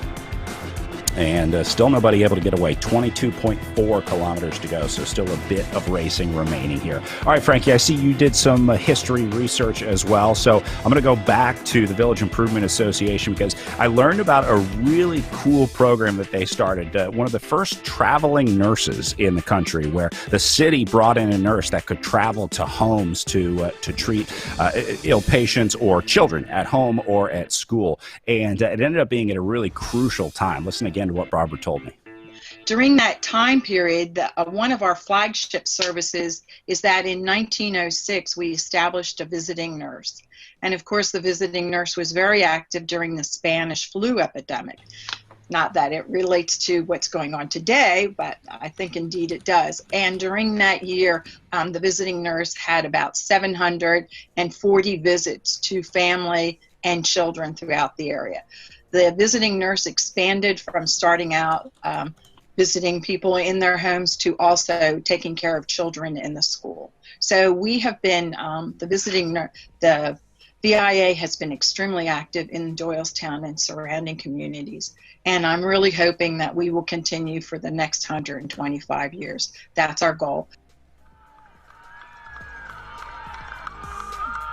Pretty cool stuff. And how did that traveling nurse get around during the flu pandemic? By bicycle. Having to adjust to the needs of what needed to be done, huh? Yeah, one of the first pandemic pivots, I guess, the bicycling traveling nurse of Doylestown, Pennsylvania, back in 1918. Pretty cool stuff. Kevin O'Neill checking in on YouTube, saying so cool to see the XXX Racing Atletico kit in the race this weekend. Thanks to Echelon Racing Promotions. XXX Racing Atletico, one of the biggest squads in the Chicago area. Frankie, I know you see these guys race all summer. They've got one of the larger amateur programs in the Chicagoland area. You see a lot of those XXX jerseys around the Midwest at all the races that you do. Yeah, based out of Chicago. They got 3 riders in this race with Kate Wagner and Godby and Rebecca Pegula. And so, it's fun, and you get into these, when you go to these big cities, it's fun seeing these, I don't want to say massive, but these large clubs that all gravitate around each other, that they all support each other, and they all go out and they're having the matching jerseys. It's fun. It's fun being able to see them as a group, and they set up their tents and they're hanging out at the races. How they get along and they support each other at the races. And XXX Racing Atletico is a perfect example of that. Yeah, it's another part of the journey to enjoying bike racing, I think, is finding the club that you fit in with, finding your team and finding your people. It's a big part of having an enjoyable experience in training and race day. So just like when you go into a bike shop and kind of shop around for gear, I always encourage people to shop around for clubs too. Find a club that sort of best fits what you're trying to do. If you're trying to be an elite racer, there's a club for that. If you're just trying to ride, there's a club for that. If you're trying to learn how to race, there's a club for that too. So bike shops are your best bet to try and find the best club for you. So encourage you to stop by your local bike shop and see what they have to say. All right, this is Esther Beauville solo off the front here, the Canadian catching the field off guard. Frankie, bold move here by Esther. I like it though. You got to try something to beat Jackie Godby, and maybe it's attacking it 20 kilometers to go. Yeah, Team Infinite, Beauville, this is nice. We talked about the speed dropping, and she took advantage of that. 20 kilometers to go, so it's a little bit further out. Talked about upsetting that apple cart, and so what could set up here depends on, look at how fast the group is coming back, though. But if that puts some other people in pressure, Beauville can find herself in a small group in the front, but it looks like everybody has been able to come back to her. But it looks like a couple riders in the back struggling. So Beauville has managed to be able to, looks like spit out the back, maybe possibly a couple riders. It's going to be hard to be able to see who that is, how many meters back they are, but nice move as Christy Tracy now comes over the top. 6.7 watts per kilogram, 5.5. Big move here by Christy Tracy right now. Oh, yeah. She's going to stay on it. This is a classic counterattack by Christy Tracy. Once again, bringing some real-life tactics to virtual racing here. You see how she stayed in the red zone after she went over top. She was the only one that was doing it. Look at the other numbers. So Tracy definitely trying to take advantage of this right here. And you see her talking a little bit of strategy down in the bottom right, having a chat with her teammates, trying to figure out if they can come up with a plan. But Christy Tracy definitely has one, and it does not involve Jackie Godby right now. Nice riding here by Christy Tracy. Well, Esther Beauville is on Team Infinite, and she did that attack to try to get the other riders to go. And then also counterattacking right over the top there was Christy Tracy with Team Infinite also. So nice set of team, kind of teamwork happening right there. And this group has shrunk. I don't know who that is just off the back, but man, it is crunch time. It's like going to have to do flat out sprint. It looks like Doble Hickok was the one that was off the back there. She's at 6.1. Beauville struggling a little bit at 6. Got to watch out for Weissman. Weissman, a strong rider here. The German had a good ride at second at Movion and in fourth at Gila Monster. So if you're able to put in those kind of rides, you got the power to be able to do well here. And so a lot of these riders really having to dig deep because of that move that Christy Tracy did. There's Mallory McCrosty, who was part of closing that gap down to Christy Tracy. She was out of the saddle. The jersey got unzipped. I love the authentic jersey flapping in the wind here. That's just her fan blowing the jersey from in front of her. You talked about the various fan setups earlier in the show, Frankie. But watching the rider cams, they are starting to feel it. These riders are definitely starting to fatigue, just like we see in real-life bike racing. You and I are always looking for the little signs of weakness on the bike, the little things that the riders do that tell us that they're starting to struggle a little bit, and I'm starting to see that on some of the Zoom cams here. The shoulders are starting to drop. They're starting to kind of move side to side a little bit more, kind of losing their posture on the bike as they get more tired here. Yeah, one of those things to watch out for, as you just mentioned, that rocking of the shoulders, but also cadence. Cadence is a good indication, too, is that you're not able to spin as much. And so you end up going into a bigger gear and you're using your power, and all of a sudden you're going, instead of 85 RPMs, you're at 80 RPMs. That's something that you can pay attention to also, and starting to see the fatigue set in. As this is a long race. I mean, this is 18 kilometers still to go. So it's a long race by indoor racing standards, but this is exactly what the women wanted. This is what the men wanted. And the Echelon has delivered that because they requested it. They wanted longer races in the virtual world. And so it's fantastic to see, although it's going to be much harder for many of these riders. You can see Godby on the front, but speeds come down right now, 27 kilometers per hour. Watts have come down for a lot, right? Sitting right at around 3.5 watts per kilogram. So again, those moves that Team Infinite did has created some damage on some of these riders, and I think they're trying to be able to recover a little bit. Yeah, great observation there, Frankie, about the Team Infinite team tactics. I think you were right, trying to set up the Christy Tracy attack that went off the front. Now, it didn't work, but they did shed some riders out of the back. So, again, the race here is not really what's happening at the front. It's more about the damage that is happening at the back as riders like Jackie Godby continue to put pressure on here up at the front. You saw her in the red zone for a little bit. All right, as we go under 18 kilometers to go, 17.5K remaining, want to bring in the Bucks County Classic race director, Laura Reppert, joining us here on the virtual race broadcast. Laura, first of all, congratulations on the first virtual Bucks County Classic. Is it the same on race day for the race director? You still have the butterflies in your stomach this morning when you woke up? I definitely did this morning, and I followed some traditions. I didn't brush my hair. I ate leftover pizza for breakfast, but this is really exciting because I get to sit watch the race. I have my cowbell here because normally race day you're running around, you're very busy, you don't get to watch it. So this is awesome to be able to sit and watch the race. I can sit back and let you guys take over, and I thank everyone at Echelon Racing League and at RGT for organizing this. It's very exciting. Yeah, Laura, we have had incredible response to riders excited to get out there for the Bucks County Classic. I understand you guys plan on being back in 2021 in real life. Yeah, we're hoping to be back. Our race date would be September 12th for 2021, and it's looking optimistic at this point. So. And again, one of our favorite races of the year. It's always a blast. Is there anything that you tell people about Doylestown? I mean, what's your pitch to come race at the Bucks County Classic? For people that maybe are just getting into racing, it seems like this would be a great weekend to come race. A criterium and a road race? Yeah, so it's just the criterium right now. We used to have the road race, but as a great pitch to getting into racing, I think one of the things is that we offer races for anywhere from a pro to a Cat 4 racer, but you're riding on the pro course. We've got a live stream production, there's thousands of fans that come out. And then in addition to the race, there's an arts festival going on. The race actually circles the arts festival. So you can come out, you can race, you can walk around town, check out the arts festival, all the great restaurants. You could come in for the whole weekend. You could canoe on the Delaware River, go to New Hope and hang out, ride your bike out on the great roads in Bucks County through the farmland. There's so much to do in this part of Pennsylvania. It's a really great race to come to, not just for the racing.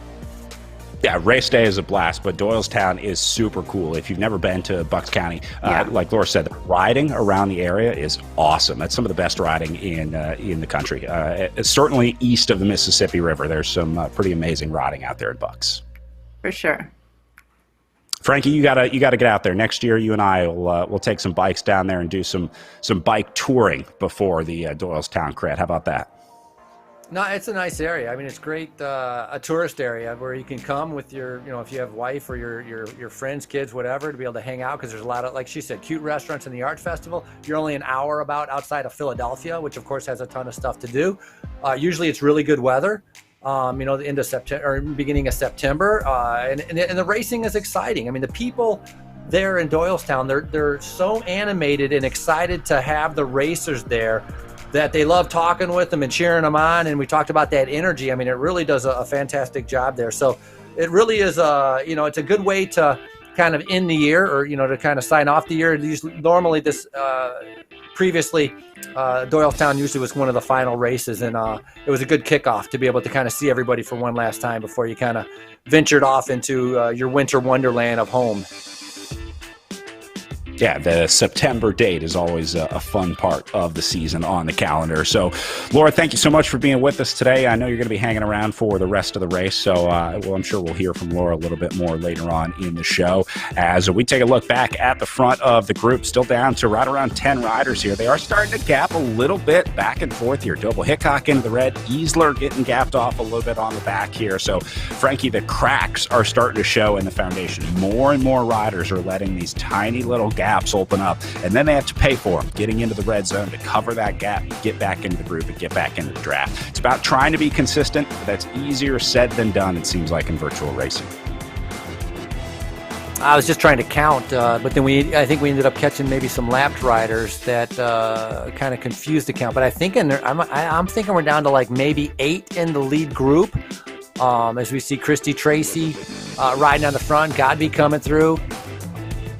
So one thing that's different too is like not having preems. Normally in Doylestown is known for having a lot of preems, ringing that bell, a lot of cash preems to be able to win a ton of money. And that's something that's different with the virtual racing, is not having the preems, which usually can set up. You do a sprint that might be setting up something for later on, or setting up a counterattack, or coming over the top.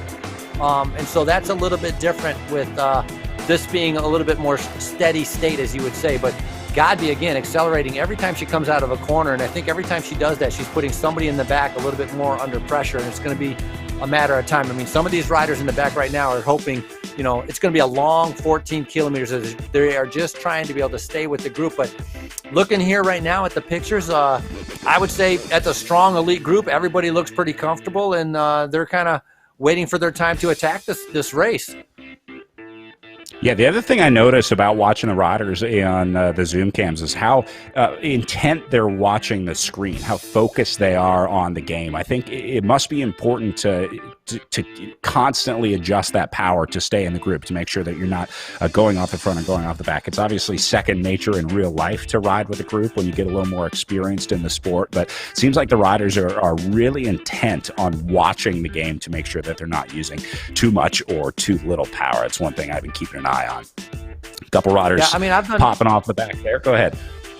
No, I've done some virtual racing, and you talk about watching the screen, and it is a focus, and actually it's a type of focus that actually surprisingly makes the time go by and the distance go by much quicker than usual, than when you're riding a turbo trainer watching a movie or something like that. This is so much more engaging, and it's more intense because you're looking where your position is, and so you're seeing that if you're on the front or if you're in the back, or you're seeing like, I'm only 2 guys from the back. Just like in real life, you're kind of paying attention to that pretty much all the time.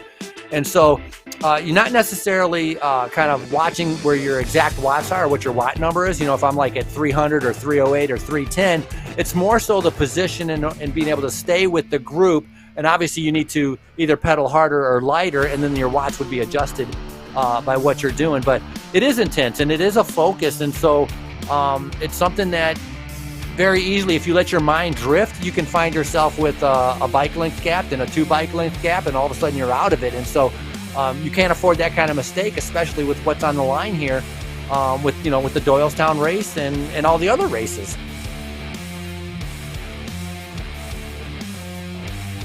Well, don't forget, you can check out the official Echelon Racing League merchandise at wearenations.com. I know a lot of people in the Facebook chat have been sending messages to cheer on their favorite team. So I think a t-shirt or a hat would be a good way to do that, so you can cheer them on in real life. And then one day when we're back to real life racing, you can wear this shirt out in public and they can see you on the side of the road. So wearenations.com. Every team has a web shop up there, so it would be a nice Christmas gift to try and buy some merch for your favorite team in the Echelon Racing League web store. Frankie, I don't know if you heard about my line of clothing coming out. They're still working on some copyright issues for some of my taglines and stuff, but I'm going to have my own line in there. I'll see if we can get you one in there if you have any specific designs or anything you want to put in there. I would love to see your designs, Brad. I was just looking at those designs. I like the restart. I think the restart's kind of cool. And then also there was one that said, I don't know, was it Hugh Dog or New Dog? Yeah, Hugh Dog Racing. Yeah. Hugh Dog, I kind of like that design. But I would definitely be looking forward to seeing a Brad Soner design t-shirt down there to see what that would look like. Yeah. Me too. I can't wait to see what it looks like. Arlington Sports cheering on Lauren Stevens, a former winner of the Armed Forces Cycling Classic there. Lauren voted this year as the North American Rider of the Year in Velo News.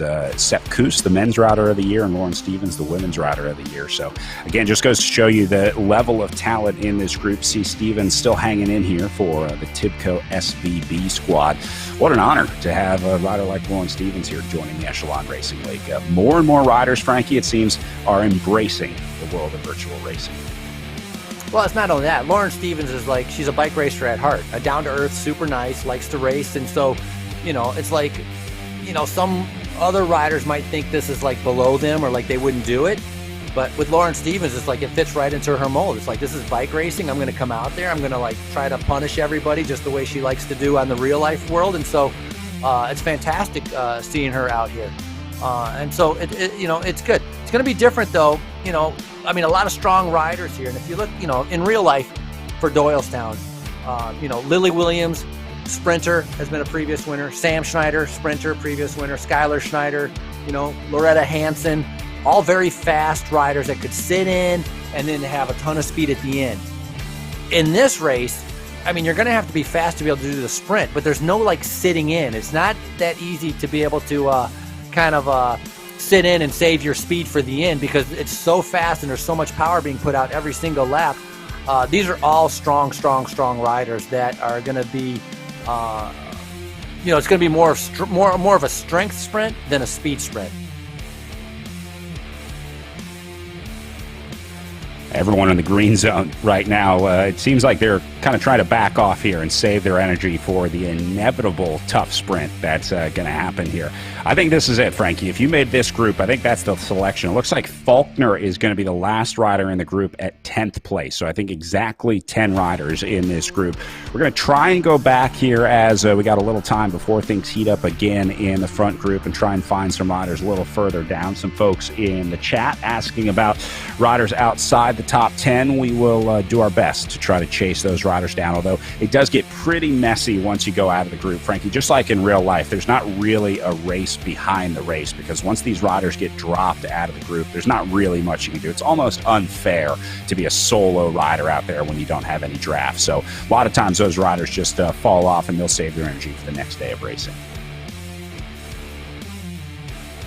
Right, because when the lead group's going 40 kilometers per hour and you're by yourself, the draft virtually is so important. And you know what? It's I don't want to say so important because it's just as important in real life. It's the exact same. Once you get dropped from a group, you're not coming back. It's like impossible.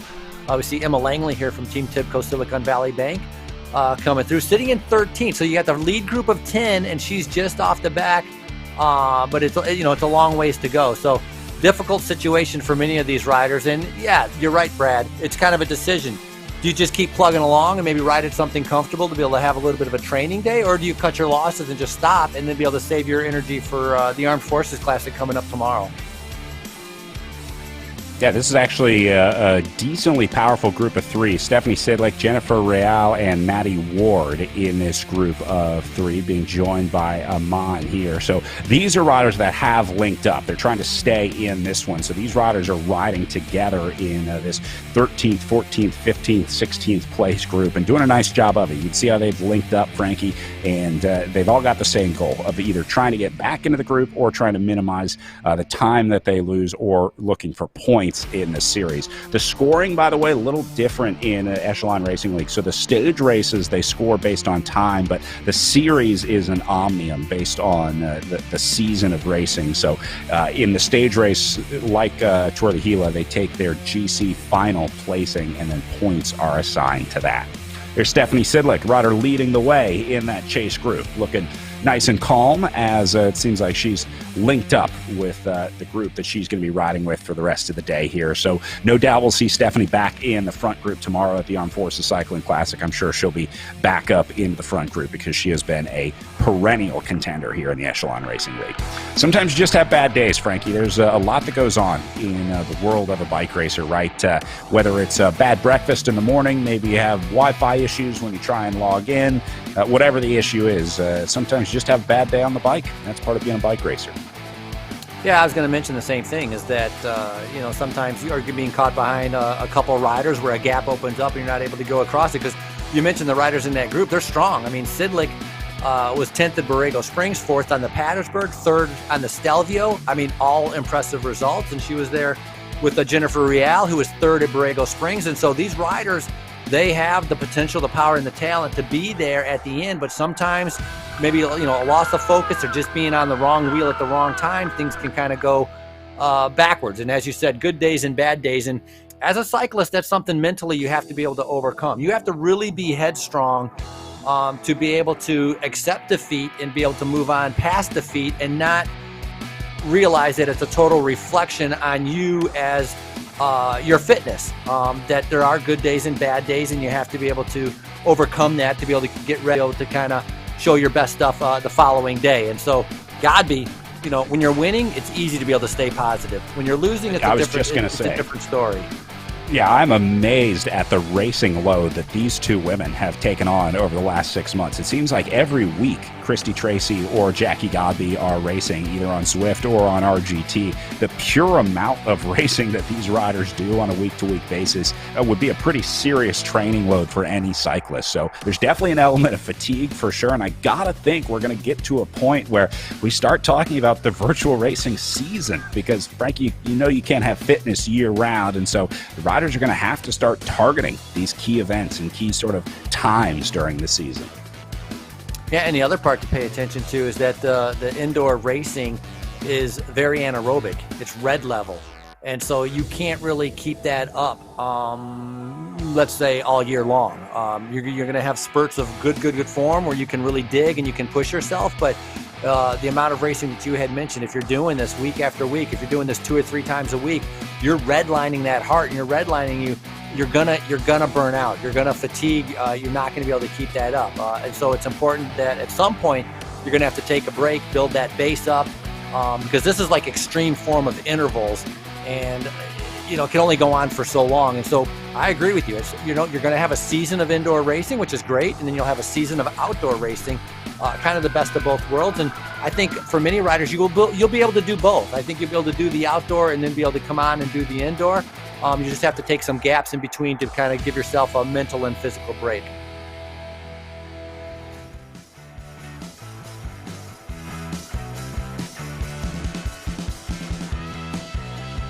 Just under 8 kilometers remaining here as they hit 7.7K. And this group's got to be feeling pretty good about their scenario here. I don't think we're going to see much change for the next 7 kilometers or so. Frankie, my guess is this comes down to a field sprint to the line, maybe a few late attacks that try to go, but just the way that virtual racing has typically gone over the last few months, I think my money is going to be on a chaotic field sprint. It is really tough to time a sprint in virtual racing. It's an art in itself. Obviously, real-life sprinting has its own set of challenges, but virtual racing, getting it right is really tough because because the only way you can learn, Frankie, is with experience. And most riders out here, there are very few riders that have more than a year, maybe 2 years of experience in virtual racing. Yeah, and also, you're attacking, you're having your power numbers. There's a little bit of a delay depending on whose internet is when that kicks in with that power number. And so, yeah, I agree. It's difficult and it's challenging having a field sprint, more so than I think than even in real life. If you're Sam Schneider, Justin Williams, and you have the speed and you're going to be the fastest, fine. You got to be in a good position. There's a good chance you're going to take it. But here, with the power numbers registering and being able to go, it's a little bit more challenging. Because of that, I think Godby, I don't think she wants that risk. I don't think she's going to take a chance of mistiming the sprint. And so we've seen the kind of attacking and power numbers that she can do. And I think when we get closer to the end, I think Godby is going to take a little bit of a more initiative, try to split herself off from everybody else and try to be able to take this thing solo. And it's going to be up to everybody else to react to that situation. All right, so again, riders working their way through some lap traffic here as we get our helicopter view from up above. We sprung for the virtual helicopter this week, Frankie. We fueled it up, saved our money, and we're able to get some virtual helicopter fuel to bring you this shot today. Looks nice. I like it. It's kind of, the helicopter drone shot. But look at McCrosty doing a good job through that start-finish line going around turn number 1 here. Beauville following up on that. These are two riders that have been relatively aggressive, or at least in the front, paying attention. 4.8 watts per kilogram, so that was a big effort by McCrosty. Speed still at 40 kilometers an hour, and so that's part of the reason they're all being able to bring her back, as they're on this gradual downhill right now. Yeah, definitely starting to heat up. As you see, McCrosty here has been getting out of the saddle more and more, trying to cover those moves, especially when she was rolling off the front here. So McCrosty seems like she might be one of the protagonists to watch today. Like that, those quick little jumps right there. That's just her playing the game, trying to stay in the groove, as she really has a good understanding of the physics and the racing on RGT on this virtual platform. So it's been interesting to watch her. Look at the leg speed of Jackie Godby up top here. She is cruising, Frankie. Yeah, that's a big difference with, as you saw, McCrosty, a little bit bigger gear. Godby just turning it over, just a smaller gear and just kind of cranking it out. Looking on here, she's 3 watts, 2.8, 3 watts per kilogram. So not that for her, that's not big numbers. So she's definitely in recovery mode right now.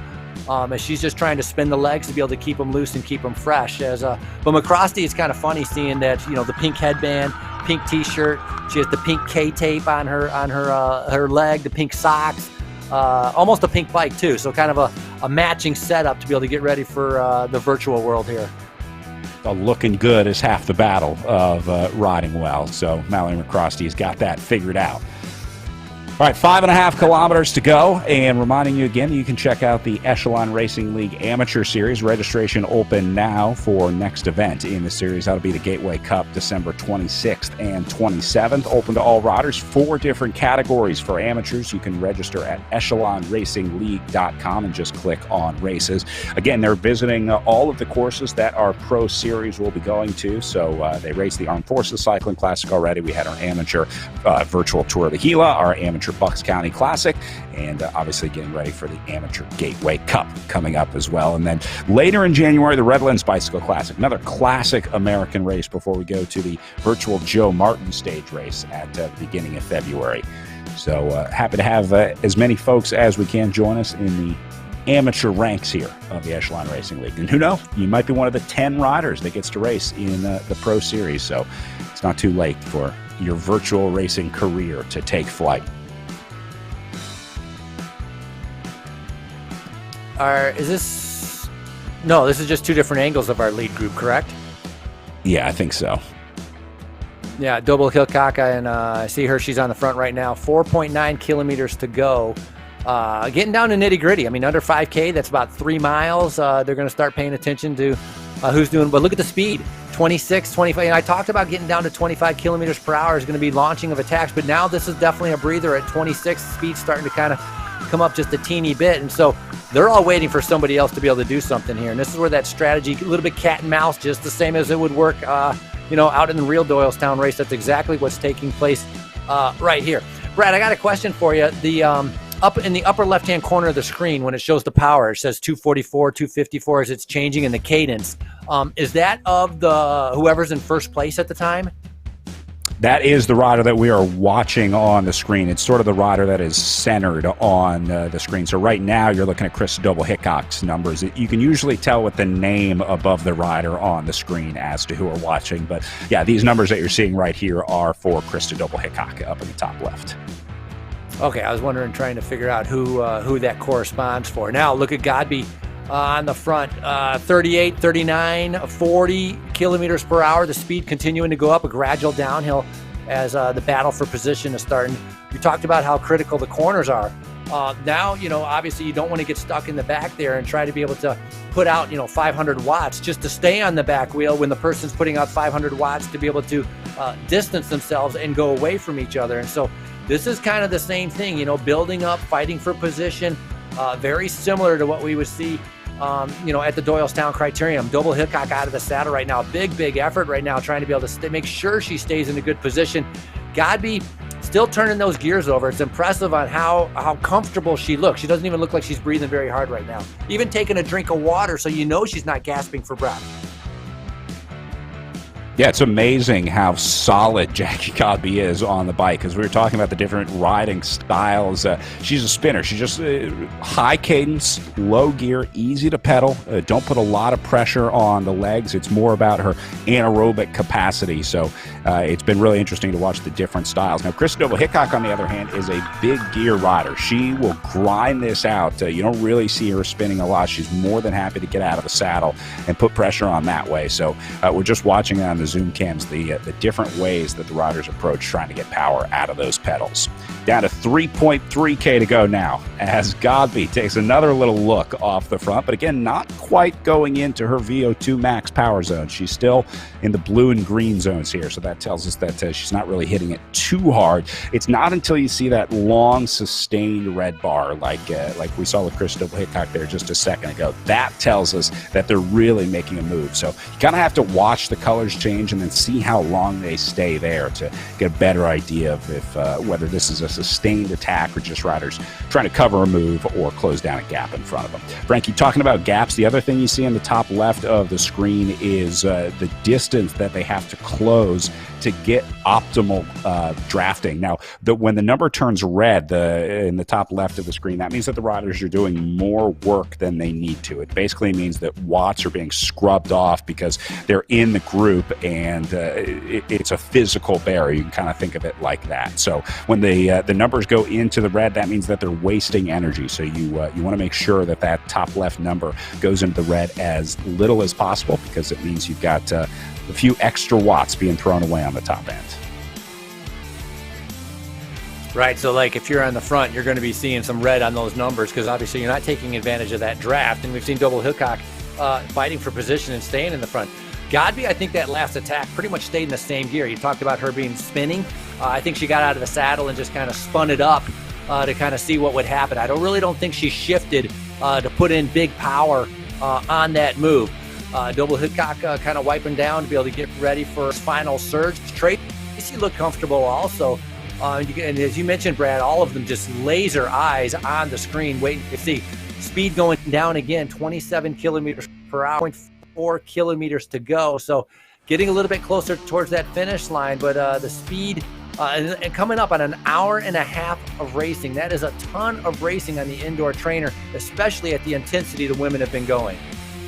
All right, so this is going to be the start of the final lap of racing here at the Thompson-Bucks County Classic virtual Doylestown Criterium, as Jackie Godby going to lead them out here for the final 2 kilometers. Just over a mile of racing to go as Godby and McCrosty going to keep the pressure on the front here. Frankie, I think you missed your chance to try to catch Jackie Godby off guard. She's in the group now. She's going to be able to respond to any move that goes. So now it's just a matter of watching and trying to get the timing right.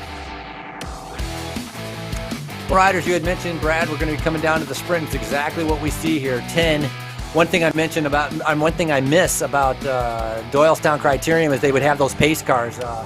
Thompson Auto Dealership would have these fancy Lexus pace cars. That's what we need to get in here, is these Lexus pace cars to be able to pace these riders and be able to get a good idea of the speed. But look at it flying right now at 40, and Godby taking the flyer. This is what I had thought. I don't think she wants to risk any kind of internet delay, power delay. I think she wants to be able to try to take this off, but everybody reacting to it.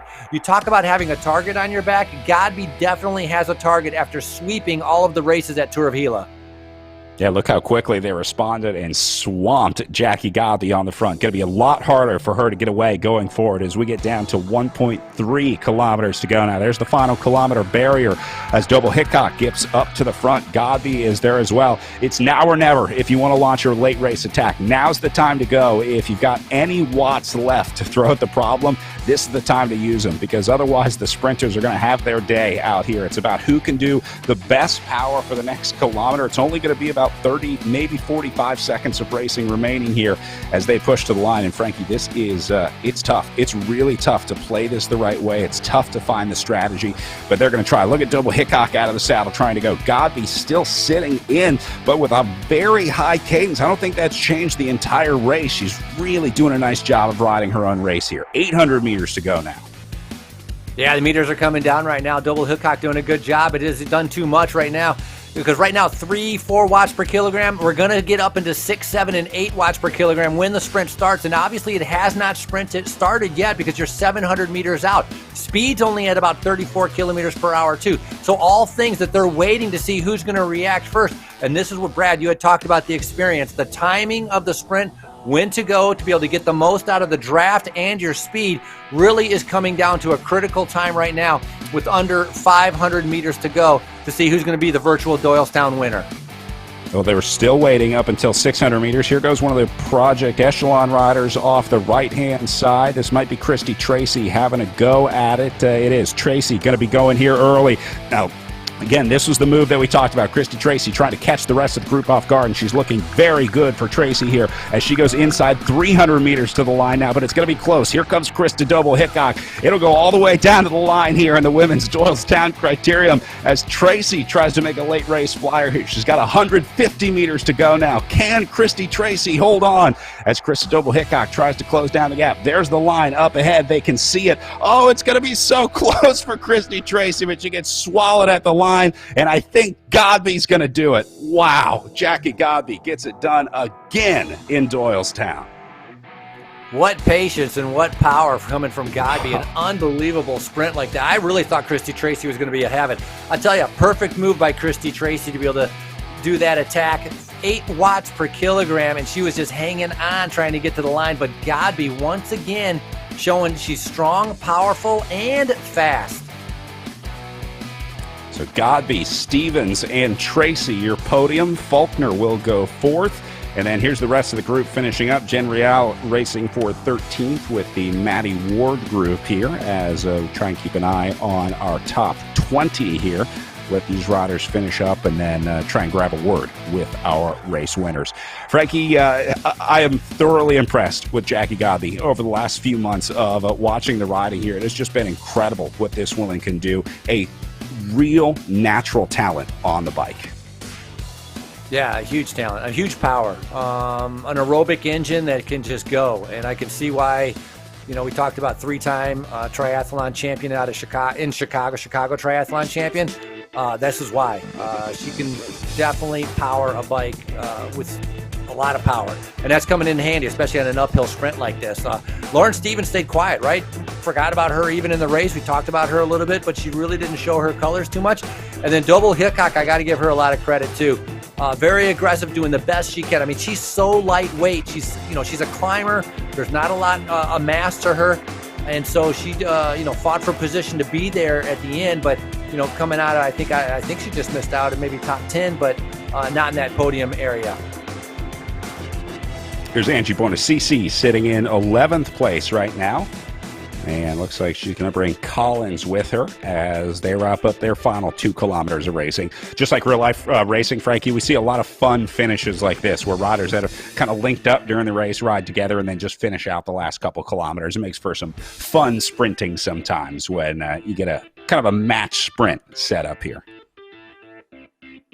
Yeah, and also gives you a good idea of like when you lose that draft, we had talked about how much time and how much gap you do lose. The distance is just massive, as our leaders have already finished a while ago. These riders now coming up under 2 kilometers to go, 1.5 kilometers to go. So that's minutes that have been lost on the road. And points are always up for grab. Bragging rights are up for grab, and so it'll be interesting to see how Bonacici and Collins kind of tackle this and time it as they're getting ready to come up to that yellow banner with 1 kilometer to go. All right, so top 10 in and finished. We are just a few minutes away from our pro men's race about to get started, about 6 minutes from the start there. We're going to take a short break as we wrap up this women's race. Before we do that, a sobering reminder today about why so many of us have come to the sport of virtual racing.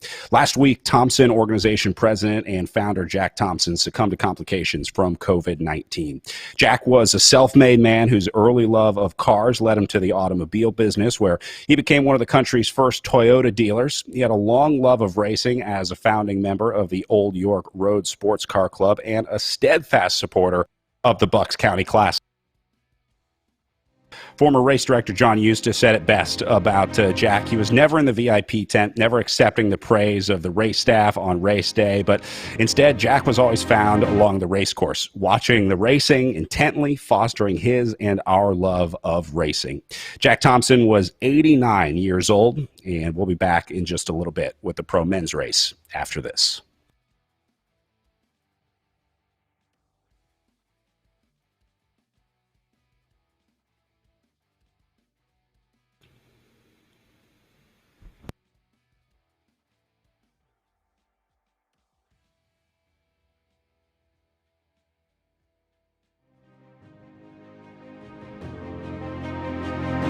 The world is changing. I'm looking to do things better. To improve. Just because it's always been that way doesn't mean it's right. I embrace change. I seek adventure and discovery. I explore and explore. To know the unknown. Even in the toughest moments, we ride together. Even in the moments when we're at our limits, we support each other. It's time to move up a level. Push that little bit harder. The changes we make now will make the future better for all. The efforts we put in today will pay dividends tomorrow. We all have the power to up the game. To build something better. It's not time to play. It's time to get real. It's time to be a game changer.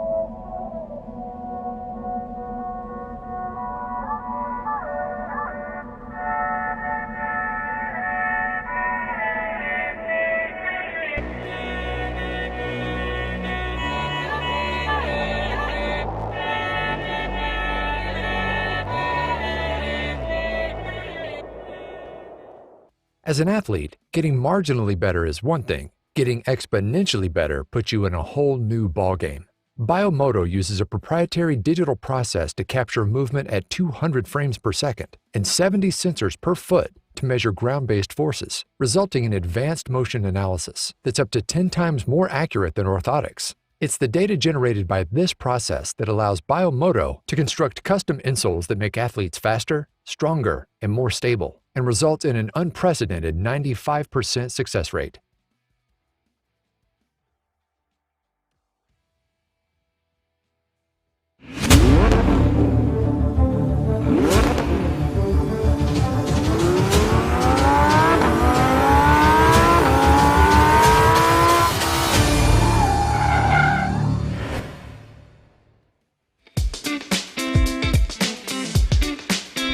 The 2020 Bucks County Classic is brought to you by Biomoto. Find the motor in you.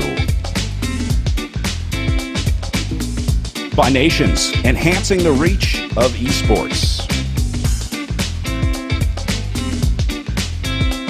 By Hyperice, move better and enhance your recovery with Hyperice. And by Project Echelon, educating, equipping, and empowering veterans through physical activity. Nice look at some of the early bicycles produced in Doylestown. We're going to learn about how these were made in Doylestown in the early 1900s. Turned out to be a manufacturing hotspot for some of the early big bicycle manufacturers out there. So we'll get a chance to learn a little bit more about those.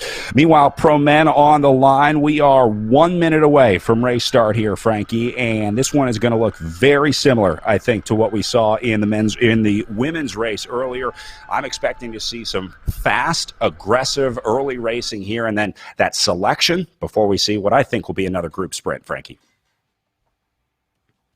Yeah, I think it could be a group sprint again. I would say almost for sure. I think the group will be larger. It's not going to be down to 10. The start is going to be 500 watts or more for a while as they get ready to head out. So, as usual, start's going to be critical. We might have a lull in the middle, but it's going to be a lot of strong riders in here. And of course, I don't know how you can talk about this race without talking about Thrall, who won all 3 stages of Gila. Super impressive. It'll be interesting to see what happens today on this kind of course. And as you mentioned, Brad, the corner, much is that going to affect a lot of the riders in this race? Yeah, Tom Thrall, definitely a next-level rider. He'll be one to watch after sweeping the earlier race here at the Echelon Racing League. We're underway and rolling. We're also going to be keeping an eye on the GC contenders, riders like Ben Thomas and Matt Usborne looking for the overall here at the Echelon Racing League. So sort of 2 different battles to watch, the guys that might do well on the stage and the guys that are racing to try to protect their overall lead. So another fast start here from the gun. Not as many riders in the red zone here as I thought, Frankie. Yeah, very quick, but right. Saw some 4 and 5s. It wasn't really anything too crazy at 6 and 7s, and a part of that is going to be because of the distance. 56 kilometers, an hour, a full hour and a half of racing. That makes for a long race, and so a lot of these riders know they're going to have to be smart in trying to conserve, but at the same time, with the turns, being able to come in and being able to get a recovery, to be able to coast, and then reaccelerating coming out of the corners. To do that, you need to be in the front, where if you're in the back, it feels like it's going to be accelerating the entire time.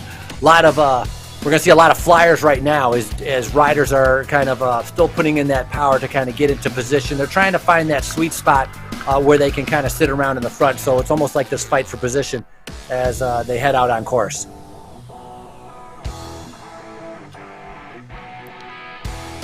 There's O'Dowd right there. That's a winner of the amateur race that we had talked about for Doylestown, which was held last weekend. So glad to be able to see him, the Canadian rider, doing a good job of staying in this first group. And talked about Tom Thrall with a fantastic race that he did for the 3 stages at Gila. And so different riders were finishing behind Thrall, kind of the same way with different riders finishing behind Godby. So it'll be interesting to see how they decide to be able to tackle this race with the 25 laps and all the turns to be able to take out, not let Thrall repeat what he showed last weekend.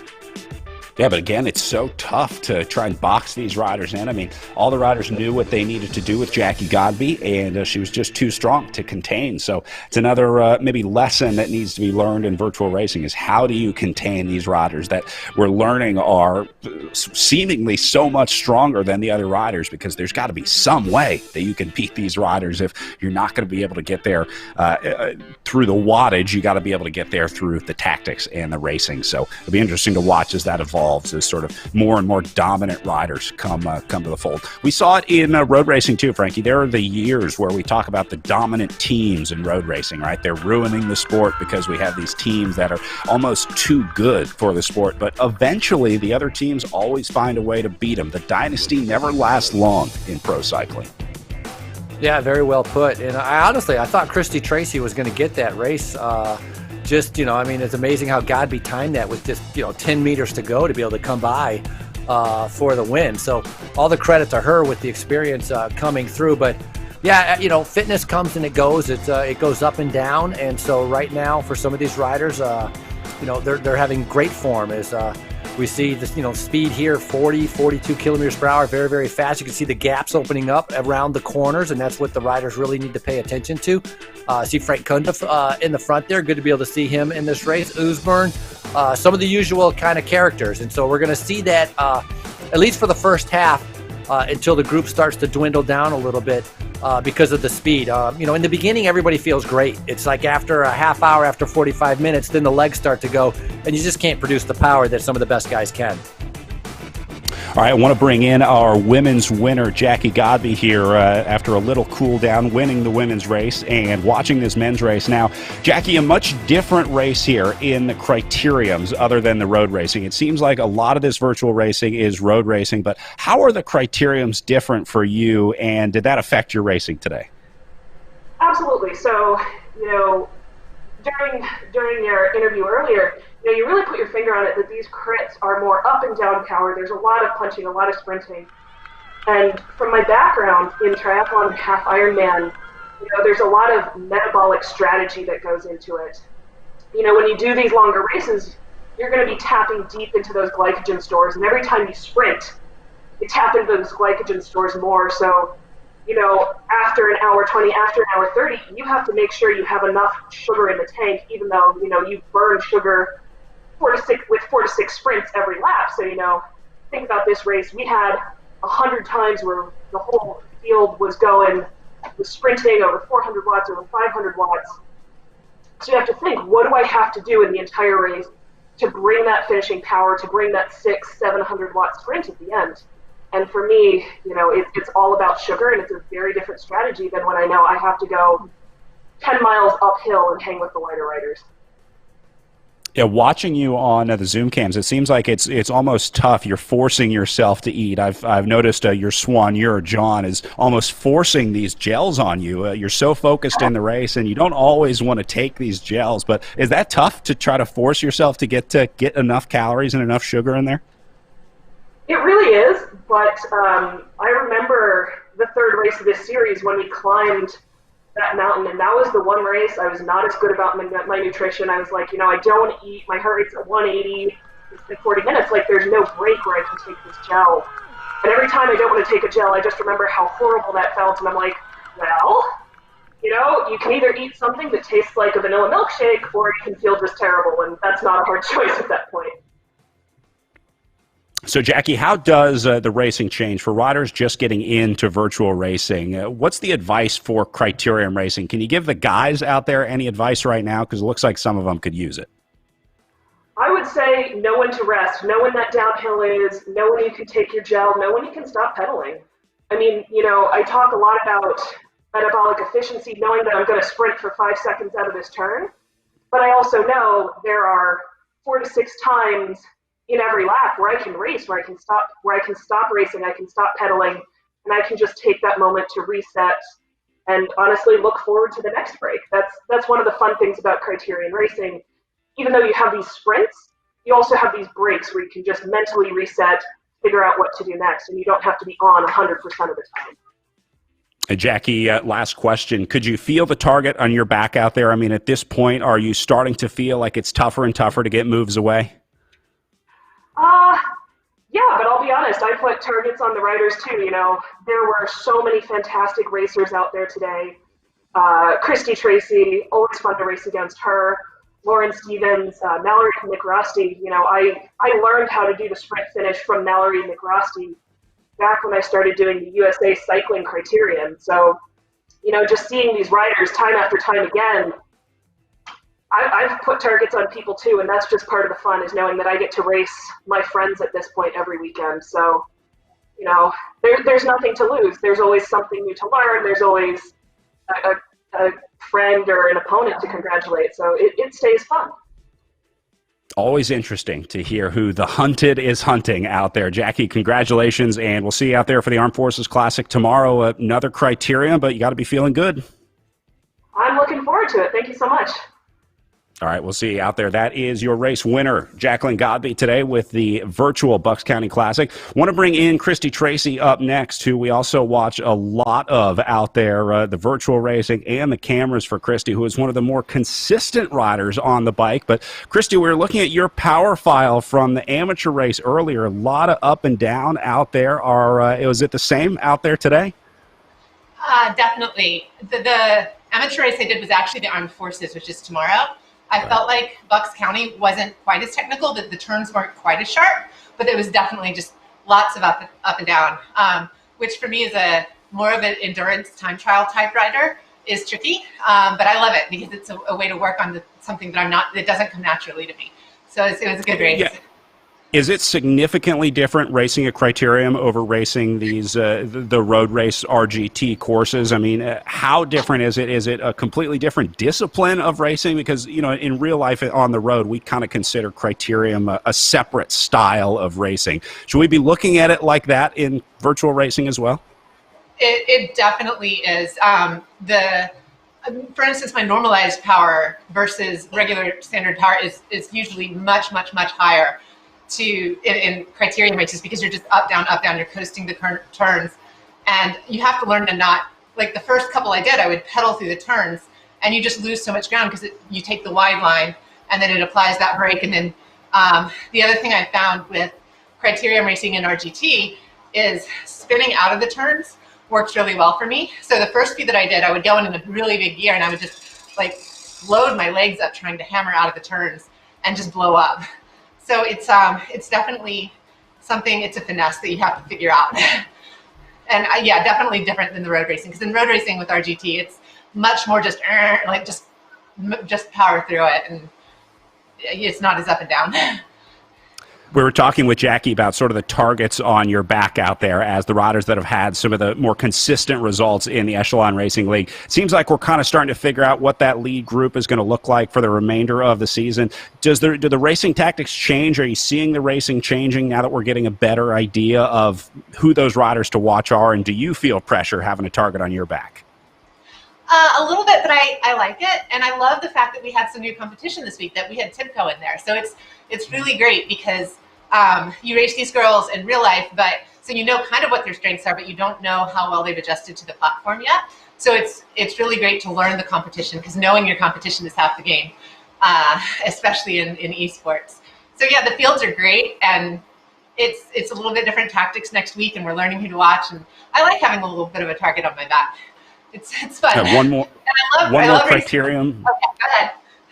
Last criterium tomorrow. Did you learn anything today in the racing? I know you said the courses were a little different between Bucks County and Armed Forces. You talked about sort of mellowing out the turns a little bit, trying to even out your power. It seems like you're getting a better idea on how this virtual racing is really played every week. We're learning every day of how to best race on the virtual platforms. Definitely. And I think for tomorrow, it's just going to be learning to finesse it a little bit more in the turns, spin out of them, don't hammer too hard out of them, and survive the attrition. An hour and a half crit on RGT is no joke. No joke. All right, good luck out there tomorrow. That is Christy Tracy, third place on the day today for the virtual Bucks County Classic. Congrats, Christy. Thank you.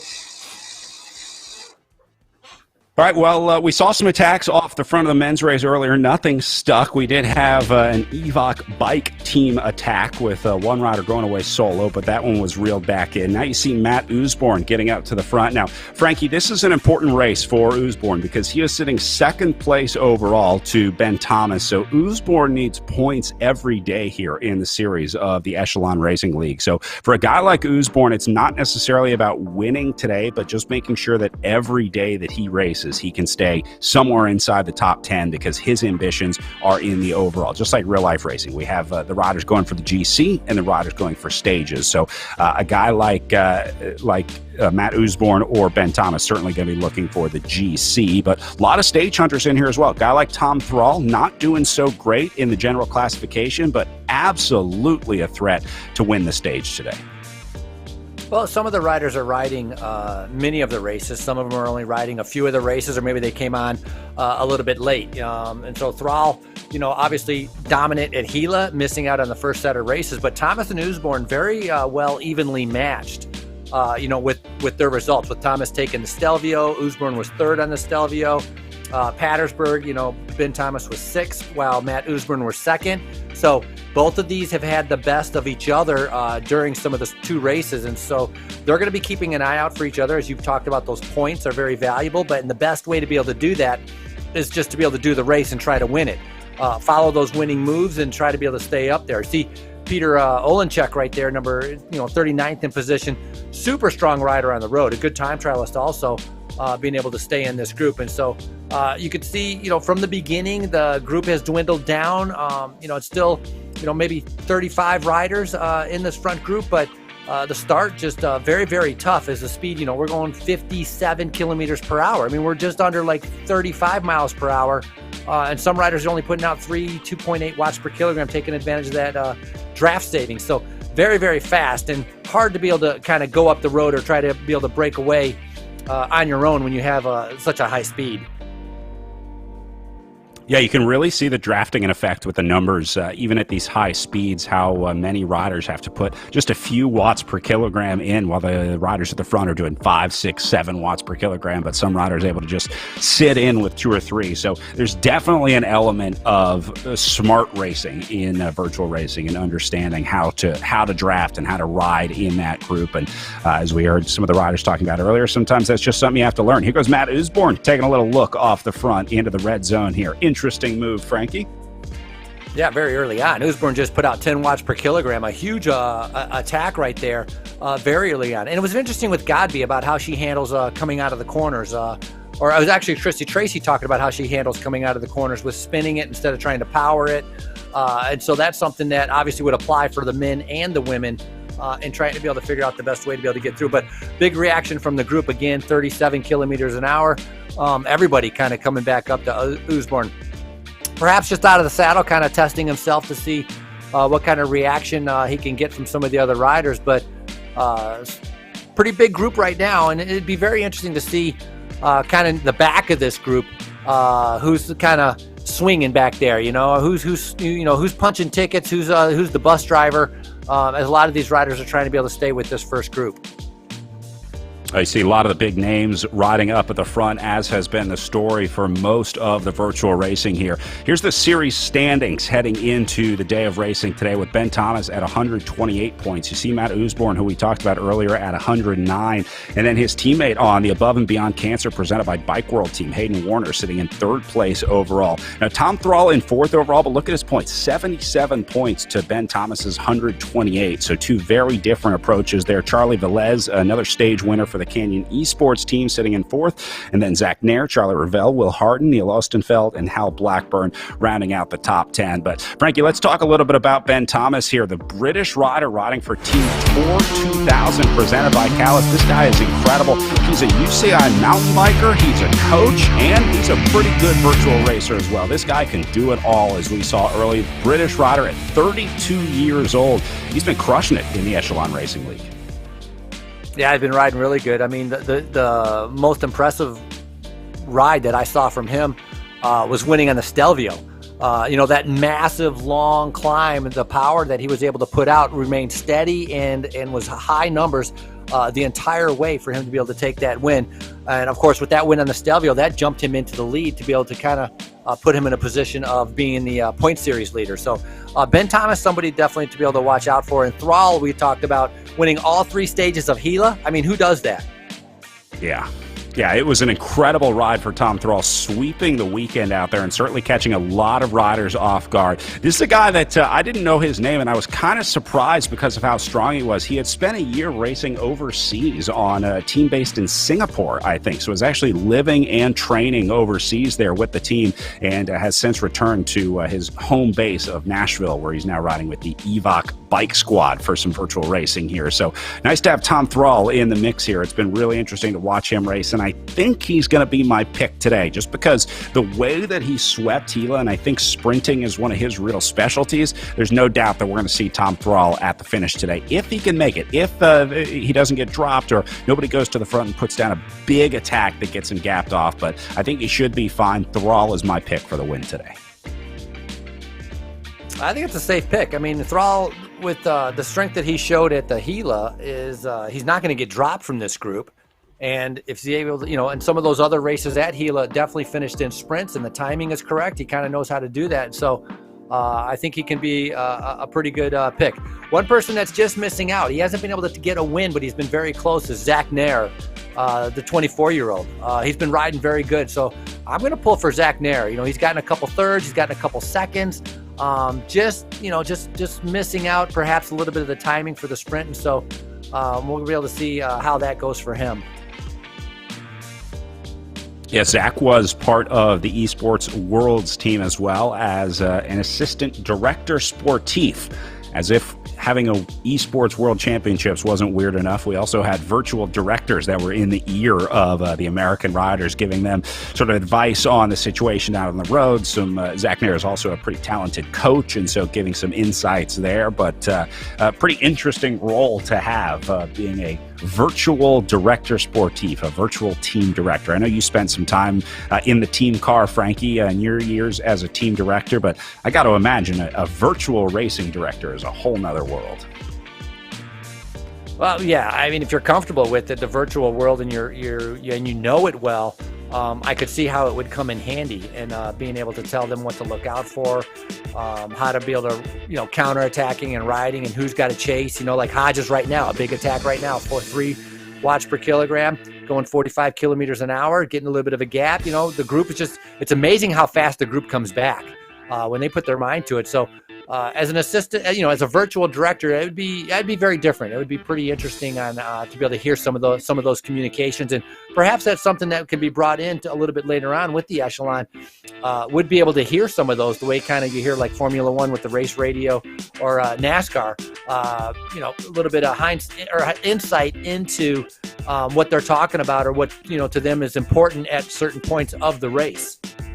Yeah, we've been piloting, trying to get some audio on these broadcasts, listening to most of the teams use what's called Discord. It's a voice chat application that has very low latency, so they can communicate in real time. A lot of heavy breathing on there, a lot of snot rockets that you hear coming over the Discord, and a lot of friendly banter, let's say, among the teammates as well. So we're trying to figure out a way to get that in a family-friendly way that doesn't require too many resources. So yeah, we're working on it, but the riders do communicate with each other over Discord or another chat application like Zoom or FaceTime, something like that. So most of these riders probably in communication with at least a few other teammates. I don't know how much you can work together in a situation like this, Frankie. Obviously, you would try and draft off your teammates. We saw the setup earlier with Team Infinite, right, where we saw the attack, the setup to the setup before the attack went away. So a lot of sort of conversation about strategy, but most of it is just encouragement. Riders trying to cheer each other on, saying,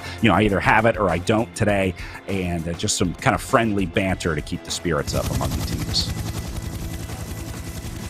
Yeah, and with communicating with each other on Discord, a little bit later on, we talked about, lead out.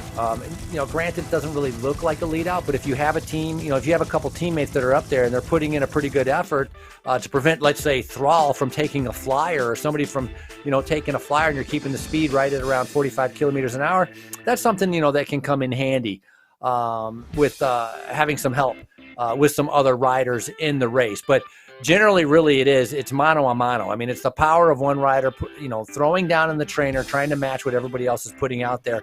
And that's what's so impressive, is watching the power numbers of how strong many of these riders are on RGT, and such a good job that they're doing with their fitness. And so very interesting to see how that'll translate a little bit later on, or even, some of them are not even going to want to translate. They have no interest in racing outside. They're happy with racing inside. I think they're just going to stick with it. And O'Dowd had done a good job before with the amateur race. We just saw a counterattack with Colin Ernst coming right over the top. And now we're seeing a little bit of a reaction from many riders. It's starting to get kind of a little bit sporadic.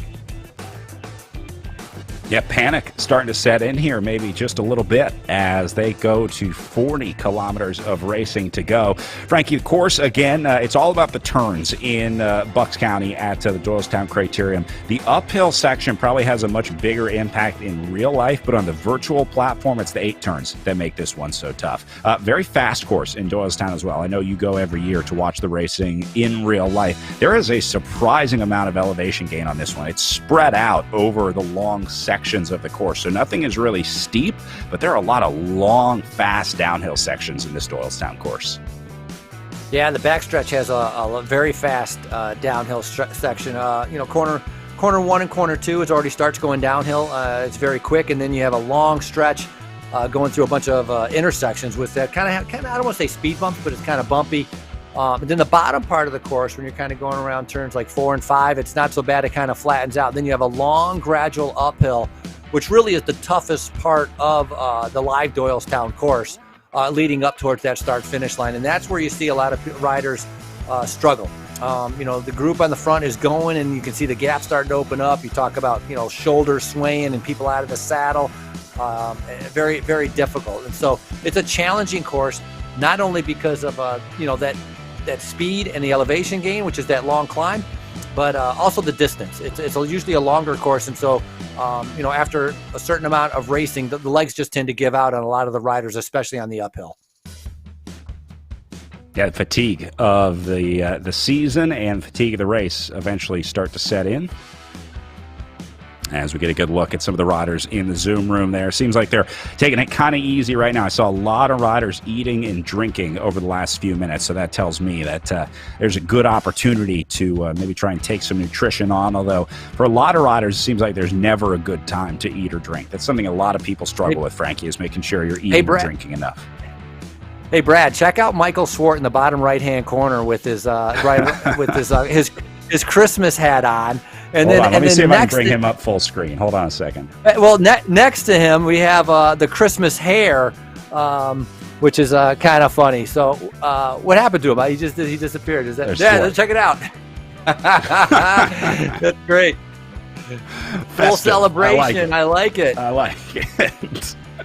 And I'm sure there's some performance benefit. It's keeping the sweat out of his eyes, right?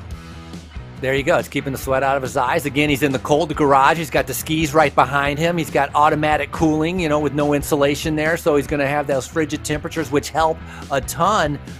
When we talked about it, racing on Zwift, you got to be able to keep that core temperature down. Look at this group. Look how reduced this group is. Frank Conduit doing a great job. I love seeing him in there. To be able to do that. Ravel sitting right in second, and somebody's attacking just off the front, trying to be able to get a gap. But look at the gaps in the back, Brad. They're starting to open up. There are some riders struggling, and we have a super long way to go in this race.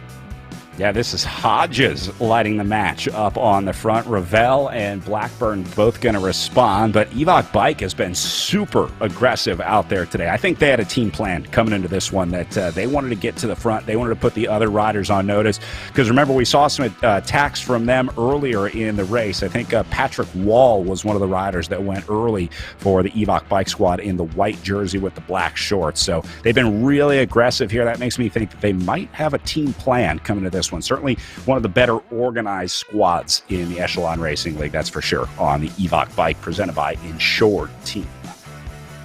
And I think that makes a pretty big difference of having that, like you mentioned, an organized virtual bike racing team instead of just kind of individuals just kind of hopping on, not as familiar with the virtual platform, not being able to get the feedback from their teammates. The teams that have focused on this have outperformed the riders or teams that have not focused on this or don't cooperate or work together as a team. And so that's been good to see. Like, we talked about Evoc being one of those teams, and Echelon. You've got to talk about Echelon Racing also. I mean, Eric Hill, he started this race. I don't know if he's still in this first group. Oh, he is maybe. I just saw his name pop up there. So, big compliments to him for organizing all this stuff, keeping busy with all of this and actually still being able to do the races too, This is Brian Hodges, the Evoc bike rider that was launching off the front earlier. Look at the efforts here. I mean, from 0 to 60 real quick for Hodges here, Frankie. Yeah, look at it's a different style. It's like he gets out of the saddle and sprints, and then he coasts, and then he sprints, and then he coasts. And it's not, I mean, some of it's because of the turns, but very different style that he's doing. But you can see how intense it is as he's, having to laser focus, having to adjust his pedaling style, having to shift, having to be able to, he's bobbing all over the place, trying to be able to keep up. And you can see the hesitation. So very different than, as you had mentioned, doing a road race on how these criteriums are playing out. It's very up and down. It's amazing, isn't it, watching how quickly he has to respond to all these moves. I mean, he's exploding out of the saddle. Real snap required. So that's Hodges right there in the white jersey, the white virtual Evoc bike jersey there, just working his way through the group. And pretty clear that Hodges wanted to be aggressive today. I mean, he is playing a strong hand out there, really spending a lot of time up at the front, covering every move that goes and making sure that he's always there. So good riding so far from Hodges. Yeah, nice ride. Yeah, and I am surprised at how unsteady it is from watching the way Hodges is riding. And again, you got to remember that's the way he has chosen to be able to ride this. It'd be interesting when we see some of the other ones, if they pause in that pedaling style and then accelerate, deaccelerate, on how they handle that. Levitt right now on the front, 4.7. Well, he was about 4.7 watts per kilogram, speed 33 kilometers per hour, so still going at a pretty good pace. Group, it's shrunk, but it's still got a good maybe 25 riders here that have managed to be able to keep themselves in the front. And so, we talked about Lauren Stevens in the women's race, who just kind of stayed hidden, stayed in the draft, conserved until that final kick to the line. Some of these riders are going to be thinking of doing that also. And for example, Thrall, really haven't seen his name. I'm assuming he's in here, but really hasn't shown himself yet.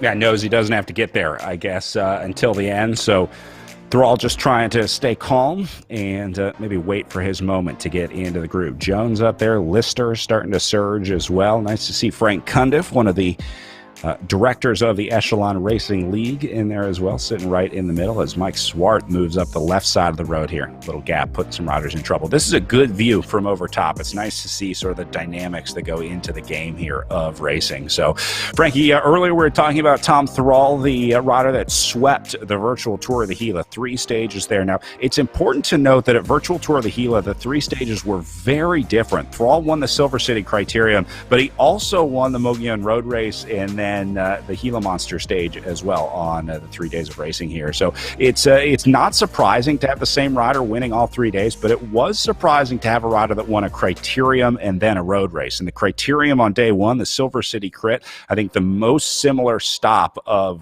the Echelon Racing League to what we're going to be racing this weekend, just because it's one of the criteriums of the race. So the guys that did well in the criteriums earlier, I think we can expect to do well again here today. Yeah, I think if you did well at the Gila Crit, you're going to do good. I remember this with Vogel. He almost pulled off a win right here, and then Thrall came by him just at the end. I thought it's amazing, and again, how fast the group can come through. But, yeah, to win in a crit, but then also to be win like Mogollon, which is a climbing race, and then obviously Cliff Dwelling's a climbing race, pretty much well-rounded, you could say Thomas Thrall is. So that is Thrall right there at the bottom of your picture with the Lactigo banner hanging in front of him. Saw him coasting, not even pedaling at all in that section. Yeah, did you see how long he was coasting through that section? That was very different also. Like here, he's totally pausing and then going. And so they figured out how to get the most out of this course by doing the least. And so that's the advantage of kind of having that experience in that virtual world. Yeah, and look at the big watts that he was pushing, or a big gear that he was pushing too. A pretty low cadence out there for Thrall. So again, just highlighting the difference in style of riding and racing that each of these riders have. Some riders like a high cadence, some riders like a low cadence with a tougher gear. It's a partially personal preference, but there's also an element of efficiency as well. Here's Patrick Wall off the front. Evog Bike again going solo here, this time with Wall, who was the first rider, I think, to attack out of the group. So, Frankie, it seems to me like Evok has a plan here. Are you reading that the same, that these guys seem to have some sort of game plan coming into today? They're either trying to put a rider, I think, up into the breakaway, or they're trying to keep the pace high and keep the race hard, keep the race difficult. So, yeah, I would agree with you that Evok has a plan. Patrick Wall is, this is definitely second or third time we've seen him. He's accelerating right now, 5 watts per kilogram. Strong rider. We've seen him do well. Third at the Borrego Springs race, so he knows how to be able to race these virtual racers. And I found out about Patrick Wall that he's a professional French horn musician, and he plays for the Nashville. He plays for the Nashville Symphony. Huh. So he's got some lungs on him, is what I'm trying to say. Right, that would make sense. So he's got the big lungs, and professional musician, and the way he's been riding, you become a professional cyclist, kind of get the best of both worlds, as Wall's trying to hold off that charging group at 50 kilometers an hour, a little bit of a downhill. And so Evok with a plan, and definitely keeping the race hard or trying to establish a breakaway. But we've only seen individuals going up. We have not seen 2 riders, 3 riders, or 4 riders kind of form a breakaway group. And I think that I'm assuming, Brad, I think that's a little bit harder to have happen in the virtual world. Yeah, for sure. It's another one of the unique parts of virtual racing, no doubt about it. Here's Dubuque. Thrall up there earlier. And looks like Wall maybe fading back a little bit after his attack was unsuccessful. There's also this element, Frankie, of riders moving up the side. We talked about the kind of washing machine effect, although they've done a pretty good job of getting rid of that in RGT. So you do see riders surging up the side, but that's mostly the riders that are inefficiently riding. They kind of shoot to the front too quickly, and then they have to dial it back to get back in the group. So you have to learn how to chase back in. We're watching a lot of riders doing it the right way and the wrong way out here, but when you see a rider shoot up the side, that usually means that they're going a little too hard to get back in the group. There's Patrick Wall at the bottom of your picture, the Evoc bike rider that was attacking solo off the front earlier, and this is a guy who spends a lot of time out of the saddle. We talked about the different strategies and different methods, but Patrick Wall, definitely a guy that likes to get out of the saddle. He's an aggressive rider. Yeah, and it's interesting you talk about that washing machine effect. It's kind of similar to real life racing where, you're fighting in for position. Guys are coming up the outside. They're getting in front of you. You're kind of drifting back to the middle, having to come back around, having to keep kind of recirculating to the front and to the back. Very similar kind of that fight for position that you see here in the virtual world. And so you got to be steady with those watts, to be able to keep it. But that's what's so different with this race. It'll be very interesting when we talk to the winners of this, that criterium racing on the way they have to handle these corners, coasting and then accelerating and then, taking rest periods almost during the race. Very, very different than what we've seen previously at Tour of the Gila on the road races, or even if we're going to go back to, doing like the Stelvio, which is like a massive 30-minute steady, flat-out effort. Peter Olenichek getting a good look at the Echelon Racing kit. Echelon Racing both promoting the league here, and then they also have a team, Project Echelon, a road and esports racing team. Don't forget, check out your favorite teams in the Echelon Racing League web store at wearenations.com. Every team has their merch in there, and you can get t-shirts, hats, hoodies, all kinds of cool stuff for your favorite team. I might have to get an Evoc bike hoodie here, the way that these riders have been riding today, Frankie. I like the ethos of Evoc, the aggressive riding early on. Yeah, they had a morning meeting. They decided to be able to kind of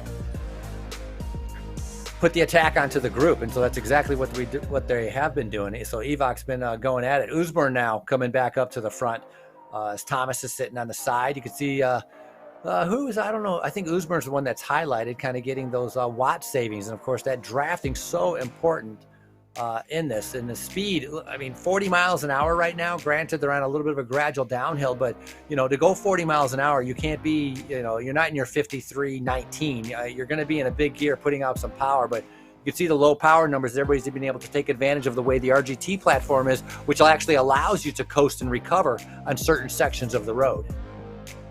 Yeah, if you can sit in the group, there is a pretty significant amount of energy to be saved by drafting off of the group. And there's an element of where you are in the group as well. You want to be, not too far towards the front, or if you're too far off to the side, that will affect the drafting for sure. So road going uphill here a little bit. Thomas and Usborn, you pointed out earlier, the two GC contenders here in this race, always staying close to the front, just like on the road. You got to patrol the front, make sure that if a move goes, that you're able to get there and able to go with it. But I think the overall level of racing is so high out there today, Frankie, that it's going to be really tough for any riders to get away. Just like the women's race, it's going to be a selection off the back, I think, rather than an attack off the front.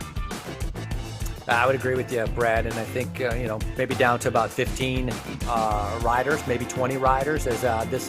We still have 30 kilometers to go. This group's going to dwindle down a little bit more as they're continue to adjust to being able to tackle those corners.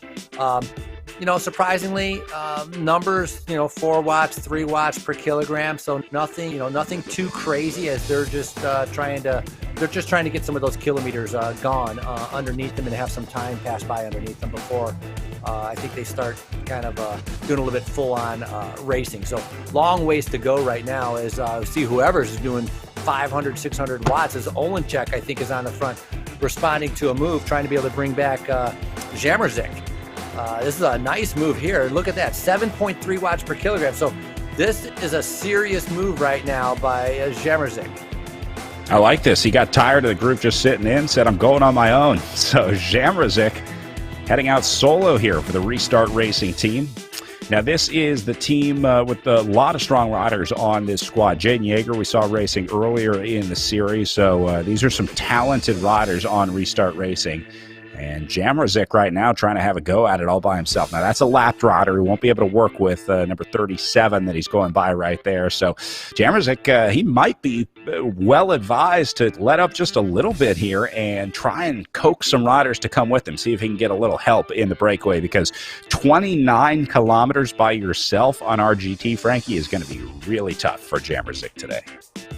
Yeah, that would be a long ways to go. And that's the part that was kind of interesting I was talking about. You know, normally we see one rider, they take a flyer, and it takes a while for some of the other riders to react to that, where if, you know, 2 or 3 other riders could get up to him, they would have a better chance. But look at the speed of the group. That's the biggest difference between the speed of the group, you know, and the speed of Jamerzik on his own. So the rider out of St. Louis, Missouri, that's currently in the front, a long ways to go, but trying to see if somebody else is going to come up to him. But I think it's going to be the entire group. This is Jamerzik at the bottom of your picture here. I think he is zooming in from the original iPhone. I think he has the iPhone 1 that he's calling in from here. I also think he's wearing a vest and tie. I'm not sure about that, but if we had a better picture quality, we might be able to tell. But Jamerzik rolling away solo off the front, and it looks like he's doing it with a little bit of style there as well. I like how some of the riders getting creative now with some of the outfits. You know, we saw Swart with the Christmas hat, and I forget, and on the other screen, somebody just had a lot of hair. I don't know who it was. I was kind of making fun of that. It was like a Christmas hairdo. But yeah, you know, you might as well have be creative with it and be able to have some fun with it while also taking it seriously. Usborne now getting passed up. Ruderha, Canadian, on the front. Yeah, I think this is Ruderham. Yeah, the Canadian at 7.7 watts per kilo here, although look at the field behind him. Everybody responding to this one. After seeing what happened earlier, I think they're learning their lesson about letting these solo guys go. So Ruderham gets swallowed up here. I'm watching at the back, too, looking to see if anyone falls off. Yeah, exactly. I was going to say that. With Ruderham from Draft Racing putting in an effort, about 7 other riders having to react to it at 5, 6, and 7. Here's our Christmas hair. This is what I was talking about with all the hair going all over the place. I like it. So I like it. You know, another thing. You know, he's focused.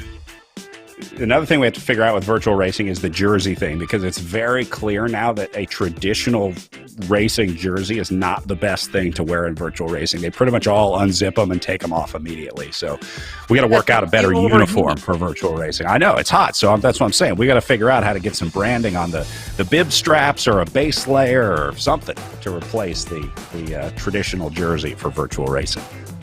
There you go. That's what you need to do, is get the branding on the bib straps, or maybe have something that goes across connecting the 2 bib straps, you know, to have a logo on it, or a headband or something. But yeah, wearing a jersey is just nuts. I mean, I would never ride an indoor trainer wearing a jersey. And, you know, they all start with the good intentions of representing the sponsors and the team. But, you know, when you're cooking at, 150 degrees, you're going to have to be able to cool off. Here's what I've been looking for. This is what I've been waiting for. Instead of one rider going off, having a group of 3. So fantastic move right now with Harden, Ernst, and one other rider trying to be able to get up there. And I think that's Jones, who's just come to the front. So coasting through these corners and then being able to reaccelerate could have an opportunity and a chance. If these guys are going to have to be able to make a move, they're going to have to go for it right away. But the field really responding quickly.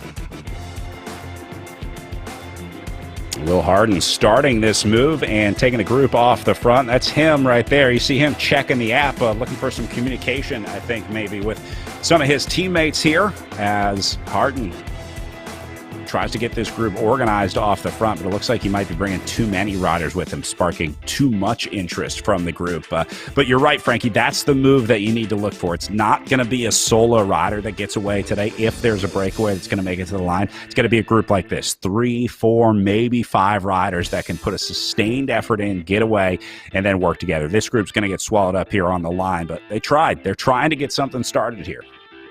Yeah, different riders are trying to be able to get a breakaway, but it's amazing when they do get caught, the speed difference. It's like they just got swallowed up, and hopefully they didn't get spit out the back. But Hardin doing a nice job there, racing for Draft Racing. He was second at the Gila Criterium, so he's comfortable with the Criterium stuff. He knows how to be able to handle it, finishing second while Tom Thrall finishing in first. And so right now, these guys, talked about Evoke having a plan. You talk about Hardin having a plan with Draft Racing. They're trying to decide if a group might be able to get away or not. But they're not going to sit back and just let these sprinters have their fill at the end. And so they're going to try to push the pace. Yeah, might as well try and start something in a situation like this, because otherwise you're going to have to take guys like Tom Thrall to the line, and that is not always a desirable scenario for a lot of riders. Here's Mike Swart up on the front. This was the headband wearer earlier who I regret to inform you, Frankie, has now ditched the headband. He is, I guess he lost all of his holiday spirit during that last attack. The bells just fell off, I guess. Racing too aggressively. Yeah, well, it was good to be able to see for the beginning as I had the holiday spirit there. Swart. Now we have Blodgett on the front. Talk about the different sprinters. If you go back to 2018, Ty Magner won in Doylestown. Then the strongman, Oscar Clark, took it in 2017. We talked about that 3-time winner of Eric Marcotte. He won in 16 and 15. And, you had interviewed Shane Klein talking about the course. He was our winner in 2014. So, if you notice it's not just pure sprinters. It's sprinters that are strong. Marcotte's been, national road champion. Ty Magner has been national criterium champion, but also, he's won stages of Tour of Utah. And so these are strong, fast riders that have taken the traditional Doylestown race. And that's something a little bit, I think, what we're going to find here. If we have a nice look here, that's going way back. If we're going to include Chad Hartley in anything. Yeah, it's been a while since we saw Chad Hartley line up on the line, but 2004, the first recorded winner of the Doylestown Criterium. A lot of good names on this list, and a lot of international riders used to come to the race as well. Remember, it was part of the Univest Grand Prix back in the day, and so that's where riders like Mattia Gavazzi, Yuri Medlashenko come in, Jona Lundgren winning from Sweden back in 2010, and then we started to see more American winners starting in 2011, where Jesse Anthony moved in. And then starting in 2012, that's where we kind of started to see the domestic riders and domestic teams really start to take over at the Doylestown Criteriums because they had so much experience racing in the Criteriums here in the United States. It's one of the cool parts of racing here in the United States, and certainly one of my favorite parts of American bike racing, Frankie, is the unique part of Criterium racing. No, it's pretty amazing. 18 years of having the Doylestown. Started, John Eustace started it and did a fantastic job organizing it and putting on, road races with the Criteriums. And then Laura Ruppert has taken over the last few years and, continued that tradition, even developing it more into a community event. Have a fantastic kids race where a ton of kids come out and get on all the different bikes from the different ages with, from little big wheels to training wheels to normal, where they do a whole entire lap, the kids race, which is a lot of fun to be able to watch. And as Laura had mentioned, from category 5s all the way up to the pros, all different age level of categories, even have a citizens race.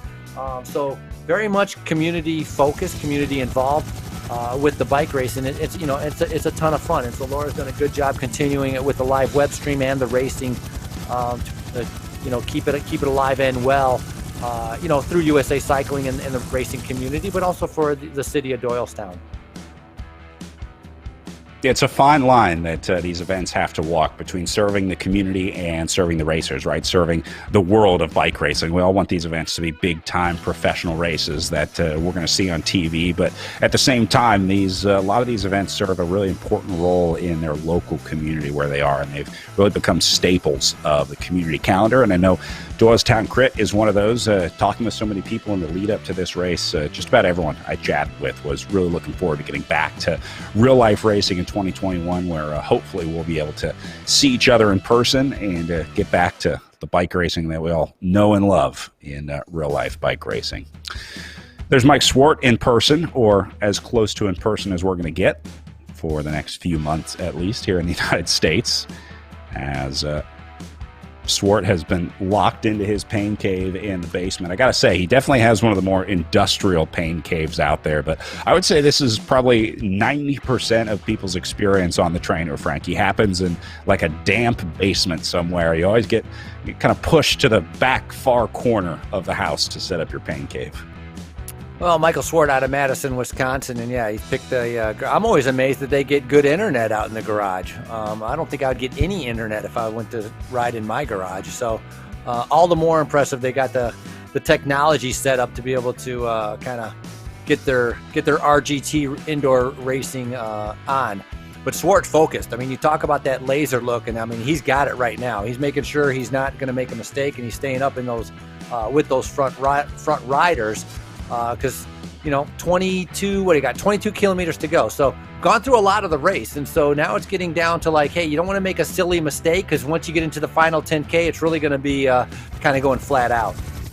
Right, the watts you spend now are the watts that you'll be looking for in about 22 kilometers from now. So watch the riders that are spending the least amount of time in the higher power zones, the orange and red zones, because a lot of times those are the riders that struggle the most when we get towards the final few kilometers, the riders that were riding inefficiently for the majority of the race. You can get by, you can kind of cheat your way by on strength in this group, but no way you're going to be able to do well in the finish if you've been riding inefficiently, if you haven't been saving your energy in the group. So see, there's a constant cycle at the front here. Nobody wants to be a guy on the front in this situation. It's much more dynamic than the real life road races that we watch, where these riders are constantly battling to get off the front, because in a scenario like this, Frankie, if you're sitting up there on the front, you can just take a few watts off with no real consequence other than saving energy. So it's a game of kind of trying to get up there and then feather off just a little bit so you go further back in the group and not too far back.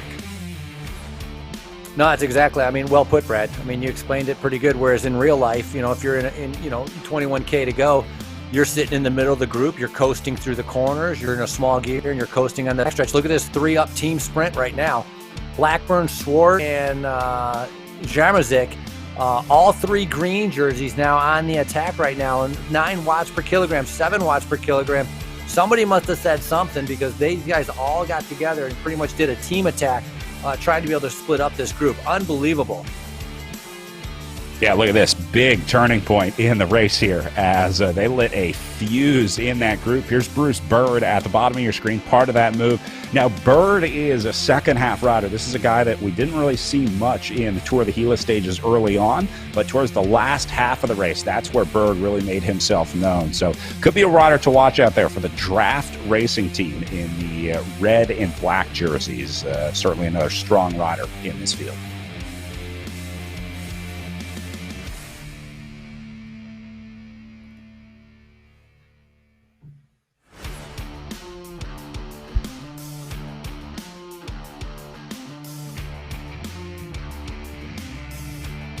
Blackburn back towards the front. Sitting out 300 watts.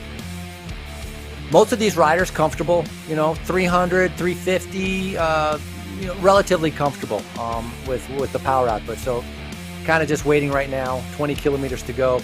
As they're marking each other and they're following each other, but they're not really initiating. There's Blackburn up on the front. Watching him on Zoom, looking pretty comfortable, pretty focused here. I think he went with the dining room setup for the race today. See, nobody wears the jerseys, Frankie. They never look like they do in their avatar. We got to figure out a way to match them up. But I don't blame the riders. I'm not encouraging or advocating for a jersey rule. I'm surprised he even has an undershirt on, to be honest with you. But you know what? One thing that has been kind of common that I've noticed a lot are the headbands. The headbands seem to be, instead of having a towel and having to wipe your face every 3 seconds, they're going with the headband to be able to keep that perspiration out of their eyes. Look how small the group is, Brad, right? I mean, we had 40 guys not that long ago. We had at least 30-something guys, maybe another 10K ago. We're down to 19K to go, unless some guys are just off the screen and we don't see them. But maybe this is maybe 25 riders, and so the group has definitely dwindled. We see somebody struggling big time in the back right there. Not sure who that is. 15 meters. It might be Ruderham, showing him 15 meters off the back, having to put in a big effort to be able to get back on. And just as Usborne steps on the gas, bad time to be caught there. Yeah, bad time to be caught in the back. Usborne putting out 7.1, 7.3 watts per kilogram. So another big attack coming from Draft Racing. And on the back, there's going to be some riders that are, they're coming out of those turns, and you can only do the acceleration and the sprint so many times out of the turns to stay with the group. Eventually, you're going to get cracked. You can see the focus here right now as all in, as you could say. And not much you can do in these scenarios, is there? You just kind of lock in. You know what kind of wattage you can do. You know what kind of effort you can do. And it's just kind of about trying to ride to your ability, ride to your strengths, know your limits, and know what your body can do and know when to use it. That's the tough part, is rationing the energy over about an hour of racing here. Yeah, and normally that would really be true with the road races, but I think that rationing of energy, as you had just mentioned, Brad, is a little bit different with the way these criteriums and the turns and the coasting and the accelerating. I mean, we've seen some riders who are riding very kind of steady, other riders with a completely different technique of kind of pedaling, coasting, pedaling, relaxing, and then going flat out. And so it's different. And I think the experience from doing the Gila criterium and doing this is going to pay dividends, especially for what's coming up tomorrow, which it has a ton of turns with the Armed Forces Classic. Yeah, certainly a different race tomorrow with Armed Forces. A few more turns, or less turns, I should say. 5 turns on that course. Really unique one out there. So going to be a lot of fun tomorrow with an 11 a.m. Eastern start time for our pro women in the virtual Armed Forces Cycling Classic tomorrow. Looks like Canyon Esports coming up to the front here. Frankie, this is the team. We haven't seen much of these guys out there today in terms of riding on the front, but it's not how you start, it's how you finish. And Canyon Esports knows it. That's them in the purple and blue jerseys starting to get their riders up here. And that's been nice to be able to see also, like you've mentioned, Canyon Esports. It's a team made for the virtual racing. They got together some strong riders and put them together to be able to focus on this, to be able to learn, just as you have to learn how to ride a criterium or a road race, out on the roads. Definitely learning curve, I think, is even greater in trying to be able to figure out how to be able to manage these virtual platforms in order to be able to do well. That timing of the sprint, timing of attacking, how to be able to sit in, how to manage those powers so that you can actually get the draft. Because a lot of times you'll end up putting too much and you end up riding next to the guy. So that means you're hitting in the wind and you're not staying in the draft. It's hard to be able to stay in the draft, to be able to conserve. If you go into that conservation mode, which some of these riders are trying to do right now with 16 kilometers to go. Yeah, just try and sit in, try and save your energy, and just play the wattage game out there. That's really all you can do at this point here, just under 17 kilometers to go. Frankie, we're getting some questions in the chat about the verification and how the riders make sure, or how the league makes sure that everybody's riding on the sort of a level playing field, because there's a lot that can go wrong, obviously, in virtual training. There's a few different things that the league does to try to verify the performance of the riders. It's based on really 2 metrics, their power and then their weight, because those are the 2 sort of factors that go into measuring how a rider does on the RGT platform. So they verify their power with a sort of a 2-step approach. The riders have to submit files from 2 different sources. So that's usually the Smart Trainer and then whatever power meter you would use on the road, either in your cranks or your pedals, or I think the older generations still use the hub based power meters for a lot of those. Then there's the weigh-in process that happens 24 hours before the start. Now, this is an interesting one because the riders have to weigh themselves on the scale on camera. So they have to submit a video 24 hours before the stage start each day. Part of that verification process is holding a known weight object. So you see Cristobal Hickok here holding a weight on the trainer or on the scale. The riders weigh themselves, then they weigh the weight, then they weigh themselves with the weight to make sure that the scale is accurate. And if there is a discrepancy, they know what the gap is. So that's the weigh-in process that all the riders go through before each race of the Echelon Racing League. They have to submit their weight, and then if there's any discrepancies in the power, they have to be able to produce 2 identical power files after the race. So kind of like wrestling, where you trying to sweat, reduce your weight to try to get a light kind of weight to be able to step on the scale. And then if it's 24, right, then the day after, it's flat out eat everything and anything you can to be able to increase. So my question for you, Brad, what would be your go-to for refueling to get ready? Refueling before or refueling after? Because chocolate milk is my recovery drink of choice.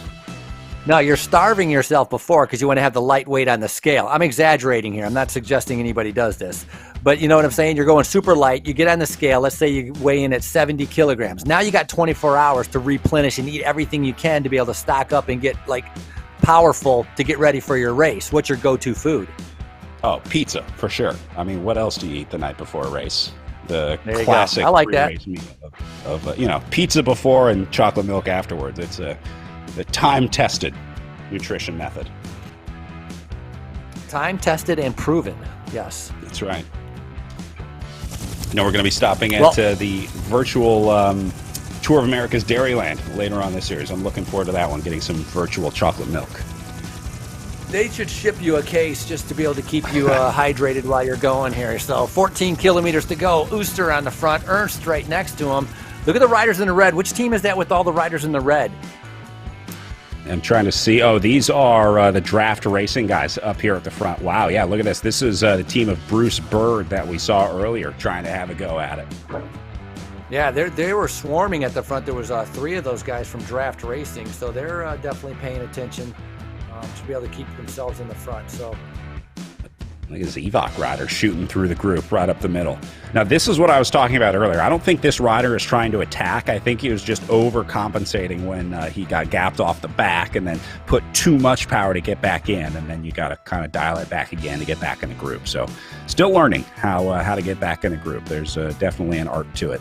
See those riders up the road? They are lapped riders. Now, they don't affect the drafting dynamics in here. So even though the group is going to be coming up on the back of them, they won't get any drafting benefits or effects from that group, just like real life racing. They kind of ask those riders to move off to the side so that the lead group can roll through.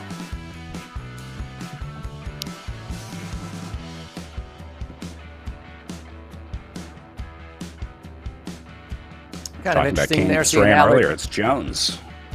Well, that's what I was going to say. Kind of interesting seeing Aled Jones there from Great Britain. Aled Jones from Team for 2000 that was just on the front there.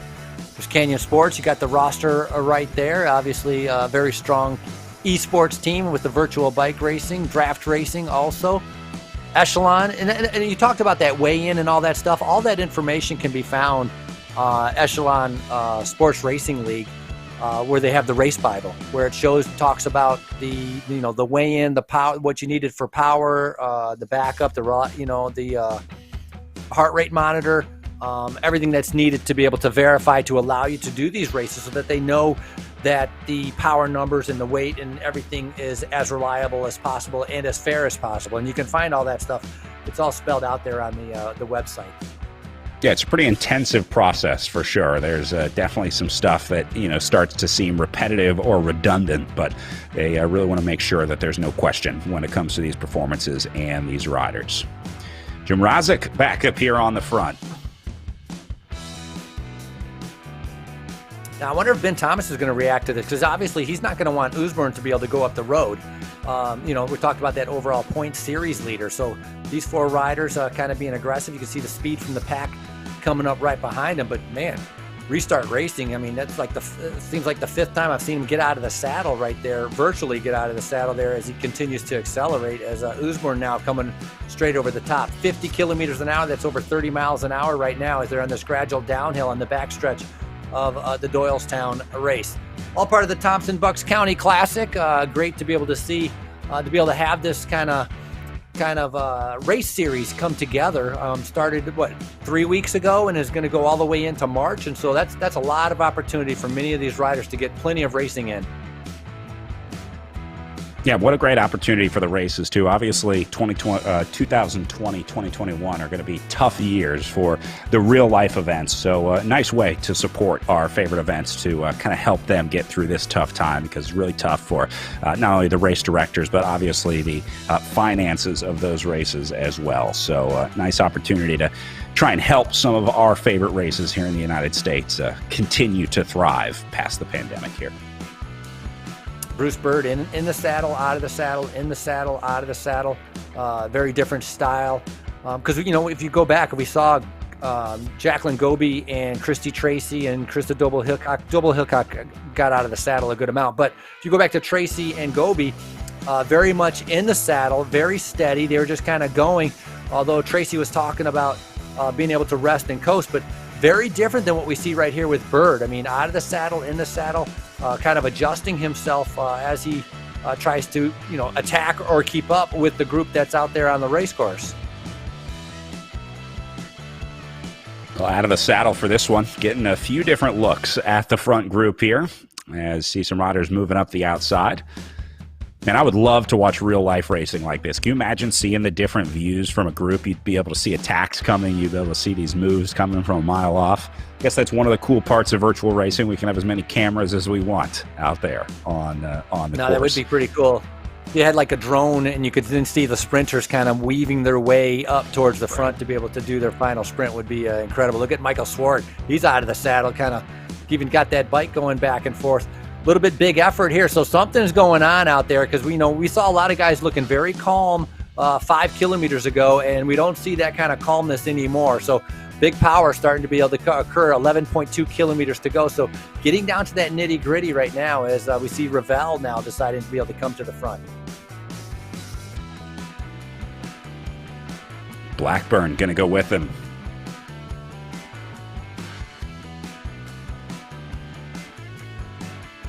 You see how they get into that little virtual tuck there once they kind of linked up. That is the game taking over the drafting and showing that the riders are drafting off of one another when they get in there. This is a dangerous duo. Blackburn and Ravel are both really strong riders. So if these guys can link up, they're going to have to get out of the green power zone, though. They're going to have to do some orange and red efforts if they have a real interest in getting away. That's what we don't know. That's the wild card, is are these guys actually trying to escape here, Frank?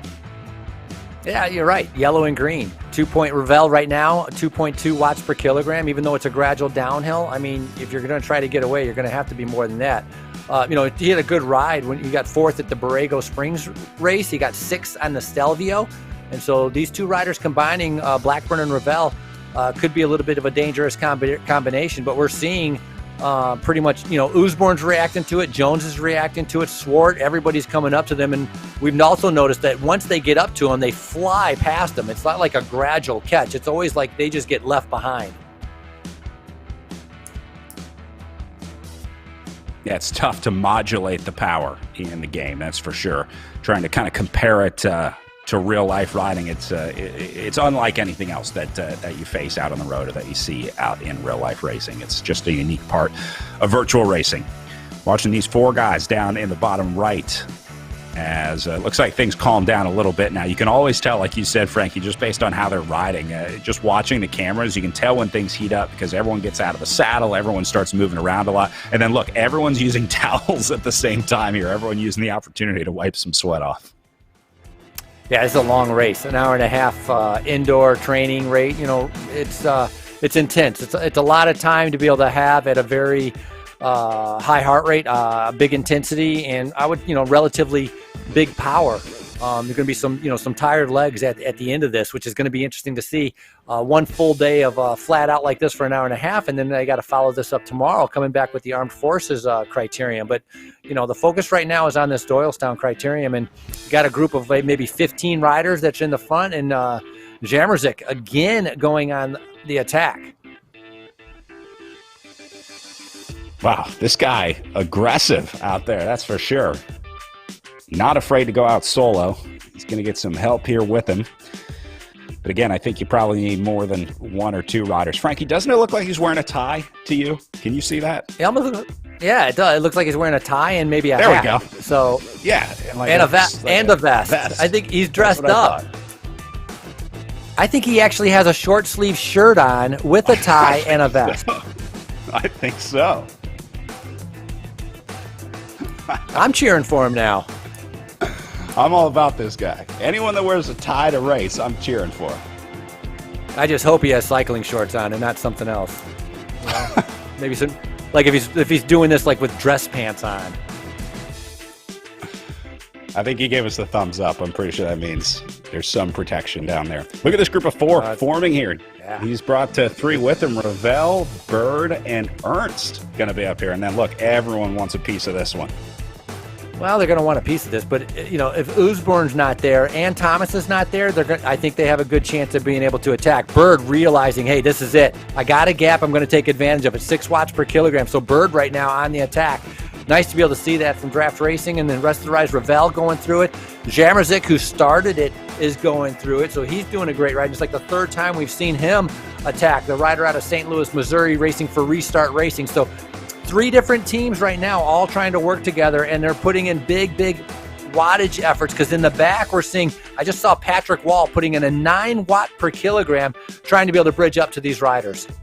Look at these guys. Few more have made it up there. This is where you really wish you could communicate with the other riders in the group, because if these guys could link up and work together, there's a much better chance of them succeeding. So these guys right now are wishing they had the Discord addresses of each other so that they could try to get something together. But Field responding behind them. You see they're going to bring this one back. I don't think this group is going to get away. Frankie, they just didn't put enough power in once they got away. Once they got that gap, everyone was in the green and blue zones. They got to ride in that orange and red for a little longer. Yeah, and they don't want to be the one to be able to go into the orange and red. They're thinking about it a little bit later on, 7 kilometers later. So they want to be able to make the move, but not establish the move. And so you're right, green and oranges is not going to be able to make it red. And so if you did 3 minutes at a red effort, I'm sure that's going to be a huge effort. But that's what's going to be able to establish the gap. And that's easy for me to sit here because these guys have now been riding for an hour and 10 minutes flat out, as we see Usborn, I think, on the attack once again. So Matt Usborn, above and beyond cancer. Look at that effort. Look at the face and the grimace right now. Yeah, this is deep right now for Usborn. He is locked in and not getting out of the saddle. So this is a long, sustained effort for Matt Usborn here. Remember, Usborn is trying to beat Ben Thomas out there today because Usborn's sitting 2nd place overall in the men's GC. So I'm sure he'd love to get a stage win, but he's also in a situation like this. If you can get Ben Thomas on the wrong side of a split on a day like today, that's great news for your GC ambitions. Yeah, especially right. Instead of having a one place differential, right? If you can get him on the wrong side of that, and you have like a gap of like 5 riders, that's going to be a bigger swing in points. And of course, Ben Thomas is thinking the exact same thing. Thomas is sitting back saying, "All right, Usborn, go for it. Keep attacking. Keep using up all your power, because I'm going to go later on, and I'm going to make you pay for what you're doing right now." And so, a little bit of a game going on right now between Usborn and Thomas, as they're fighting for that overall points lead, but also we have our Doylestown winner, whoever's going to be able to take that on the line also. We talked about some of the pain caves. How about this one? He's got the multicolored LEDs in here.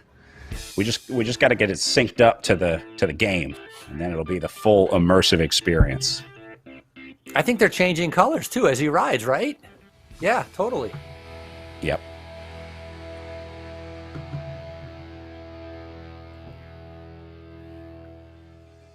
Who is it? Let's see. I do not know, but I will try and get to the bottom of it. All He was just, it's interesting, you know, how he was just pouring water, like, you know, when it's like really hot out and you pour water on the nape of your back, like down your jersey. He was just pouring water down his back, trying to cool off. Jade Mullaney, the rider here with the LED pain cave. Nice. All right. See, everybody's getting creative, and I like seeing that. Uh-oh, Swart is putting the festive headgear back on it. It is almost go time here. Things are getting serious in Mike Swart's basement. Yeah, there you go. Laser focus, got the festive headgear on. Like being able to see that. 6 kilometers to go, so he's not going to have to wear it that much longer, because at the speed that they're going, they are flying in towards the finish line. And look at this group. 22 riders in that front group, all fighting for position, all kind of, well, maybe I'd say about 15 riders. I was a little bit from that other angle, got a little bit too carried away. O'Dowd, your amateur winner is in there. The Canadian O'Dowd has managed to be able to stay in this front group, so good on him. You see Warner, we had talked about him being able to stay up there also. As you can see, that team doing a great job with the racing that's been going on. He was third at the Gila Monster, riding for Above and Beyond Cancer.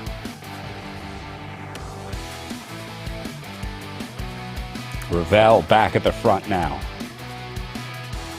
Nice to see the different nationalities in this group, too. Pretty international men's and women's fields here, with British rider Ben Thompson leading the series.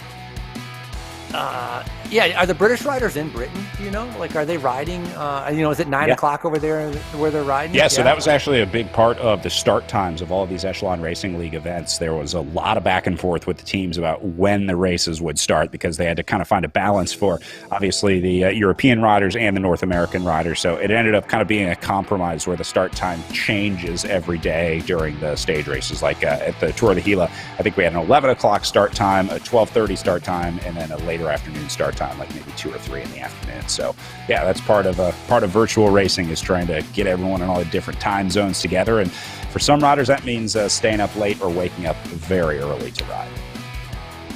Right, because you're not, not only with Europe, but also, right, if you're the East Coast time, trying to be able to allow the West Coasters to be able to participate. And it seems like the times have been working out pretty well, with the 12 o'clock and the 11 o'clock starts, which is kind of in the middle of the day, kind of works out for everybody. 4.5 kilometers to go, and we're going to see if somebody from England could win, or maybe a West Coaster could win, or maybe a Canadian. You talked about Australian. We got, different nationalities all mixed in here. And, these are the same kind of players that have been very focused in, the previous races, the Tour of the Gila and the other stage race that they had earlier in the Echelon League series. And so right now, getting down to crunch time, have you seen Thrall? Is Tom Thrall even in this group? Have you seen him at all, Brad? I will see if we can find the virtual Tom Thrall in here. I'm looking for the white jerseys of Ebok Bike. I have not seen him or his name. He has not been highlighted, and so I'm not sure. I'm not saying he's not. I just haven't noticed it, or it hasn't been kind of brought up there. But it'd be kind of surprising if maybe he had a problem and maybe he's not in this, which then really, I think, opens it up. If Thrall is not here, we have a whole different bike race on our hands. Yeah, I think you might be right. I don't know if I see him in this group.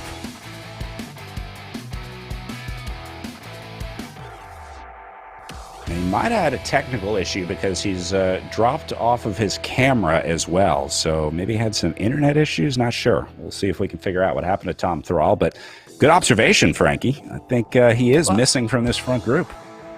Yeah, and if he's missing from the front group, it kind of opens it up, and the riders, the other riders will know it. They're looking at, they can see those names on the side. They're going to realize, hey, Thrall, who won all stages with the Gila, he's not here, so we've got a better chance. And this could be a good opportunity for Will Harden from Draft Racing, because he was second at the Gila criterium.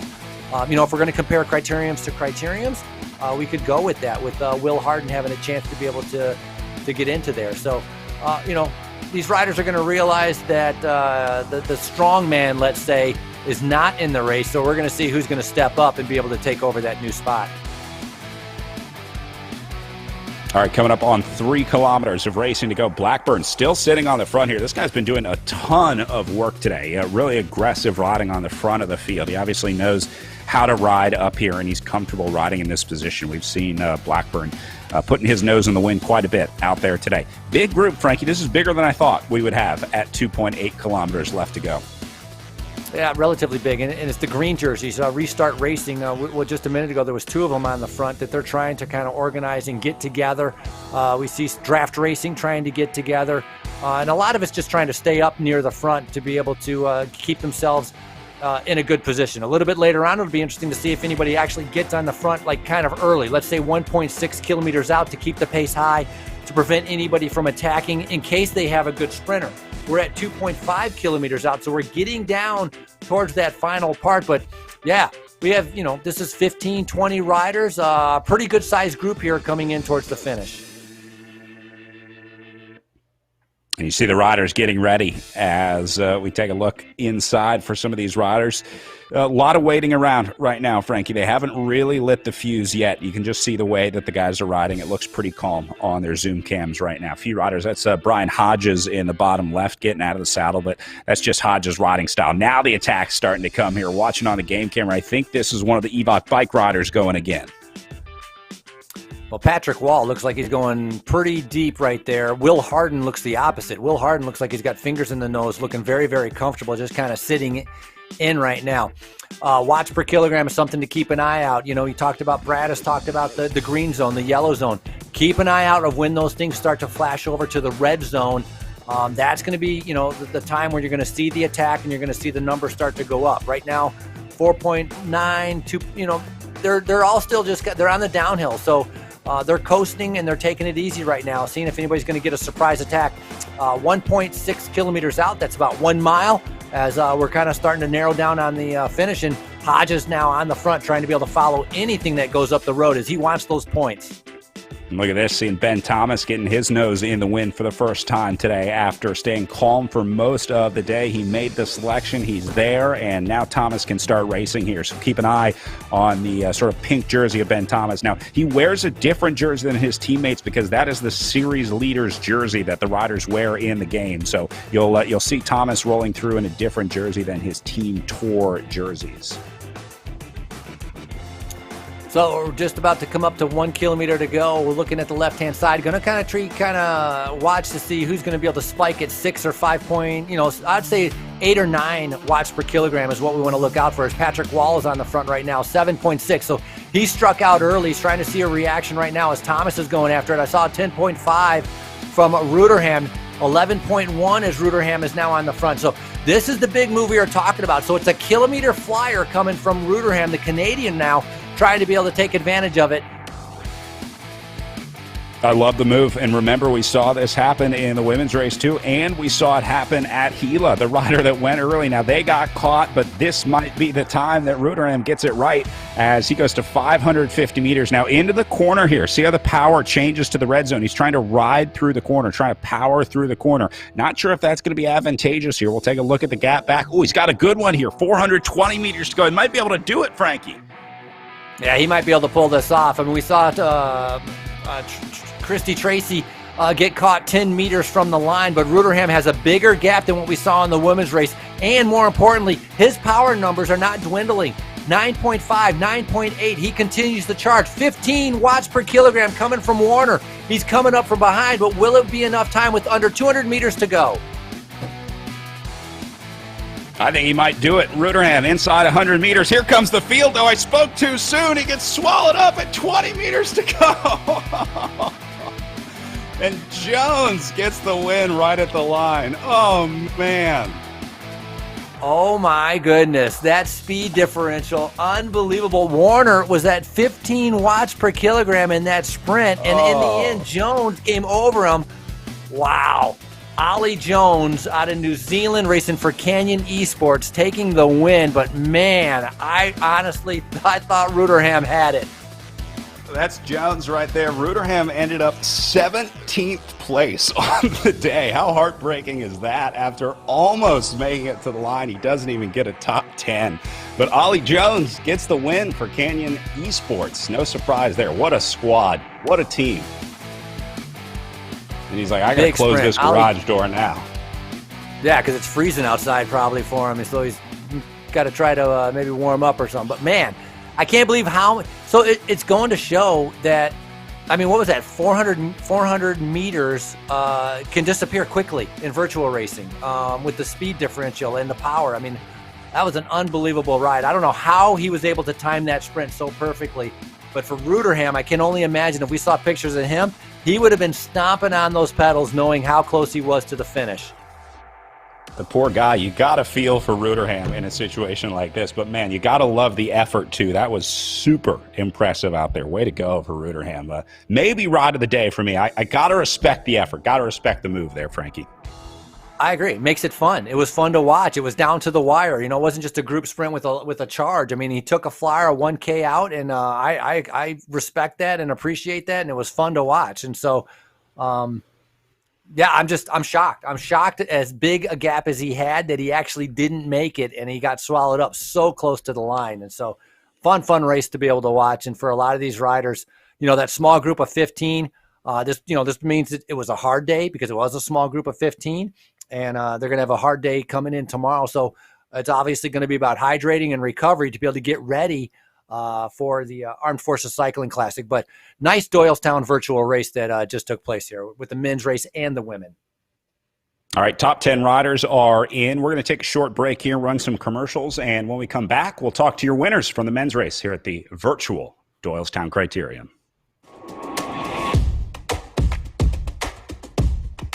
Normatec recovery systems give you a high-tech compression massage for warm-up pre-workout and recovery post-workout. The technology is very safe and is used by a broad range of athletic types and really any fitness enthusiast looking to get the most out of their workout. The whole idea is that we're using air compression to help increase circulation in the body. We wanted to mimic physiology, the way the body moves fluids. We went ahead and took a lot of those principles and put it into a system that you can use on your different extremities and your hips as well. Normatec has been an industry leader in pneumatic compression, providing improved mobility and profound healing for thousands of patients. We continually work with researchers to study and develop the effectiveness of our technology. It's all about creating that community space where people have a conversation around recovery and start really challenging their beliefs in what is possible and what they've known and maybe what could be.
The 2020 Virtual Bucks County Classic brought to you by Biomoto. Move better and enhance your recovery. And by Nations, enhancing the reach of esports.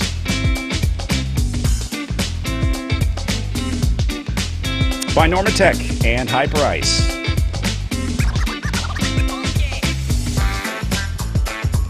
And by Project Echelon. Educating, equipping, and empowering veterans through physical activity.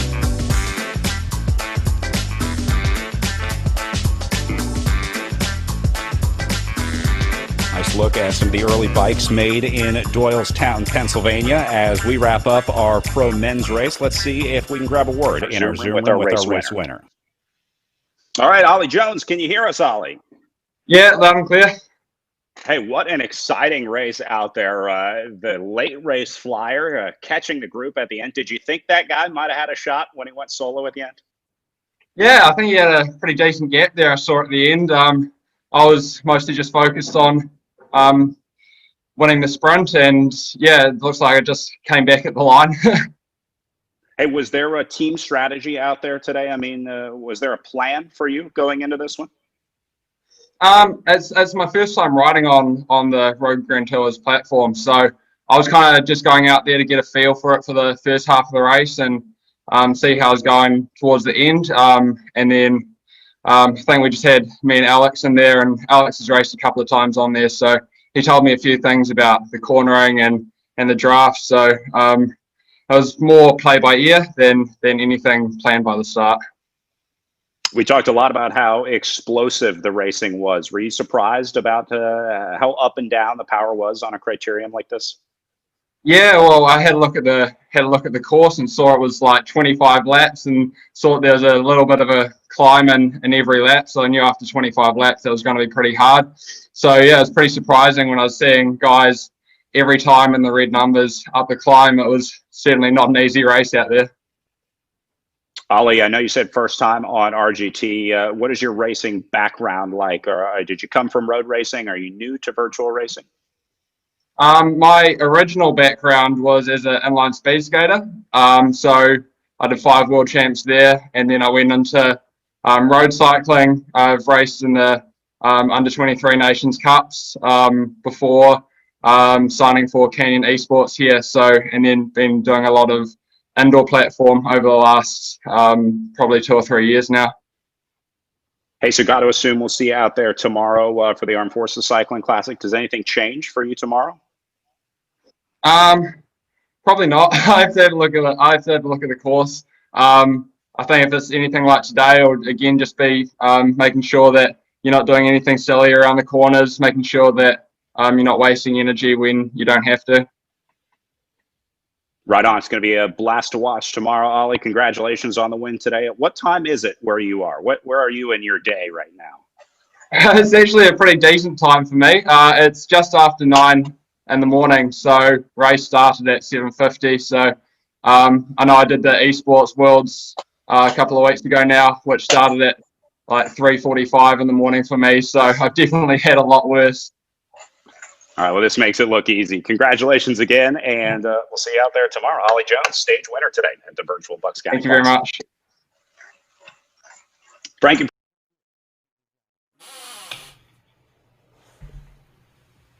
Pretty cool to see so many different riders from different backgrounds coming to race here, Frankie. Riders from all over the world and all different disciplines getting a chance to match up out there today. Look at the gaps today. Ben Thomas at 0.09 seconds behind in second place. That's, what, 9/100ths of a second for Thomas behind Jones, with Dowd in third, and Hodges going to take fourth place today with Alex West in fifth. Most impressive ride for you out there today, Frankie?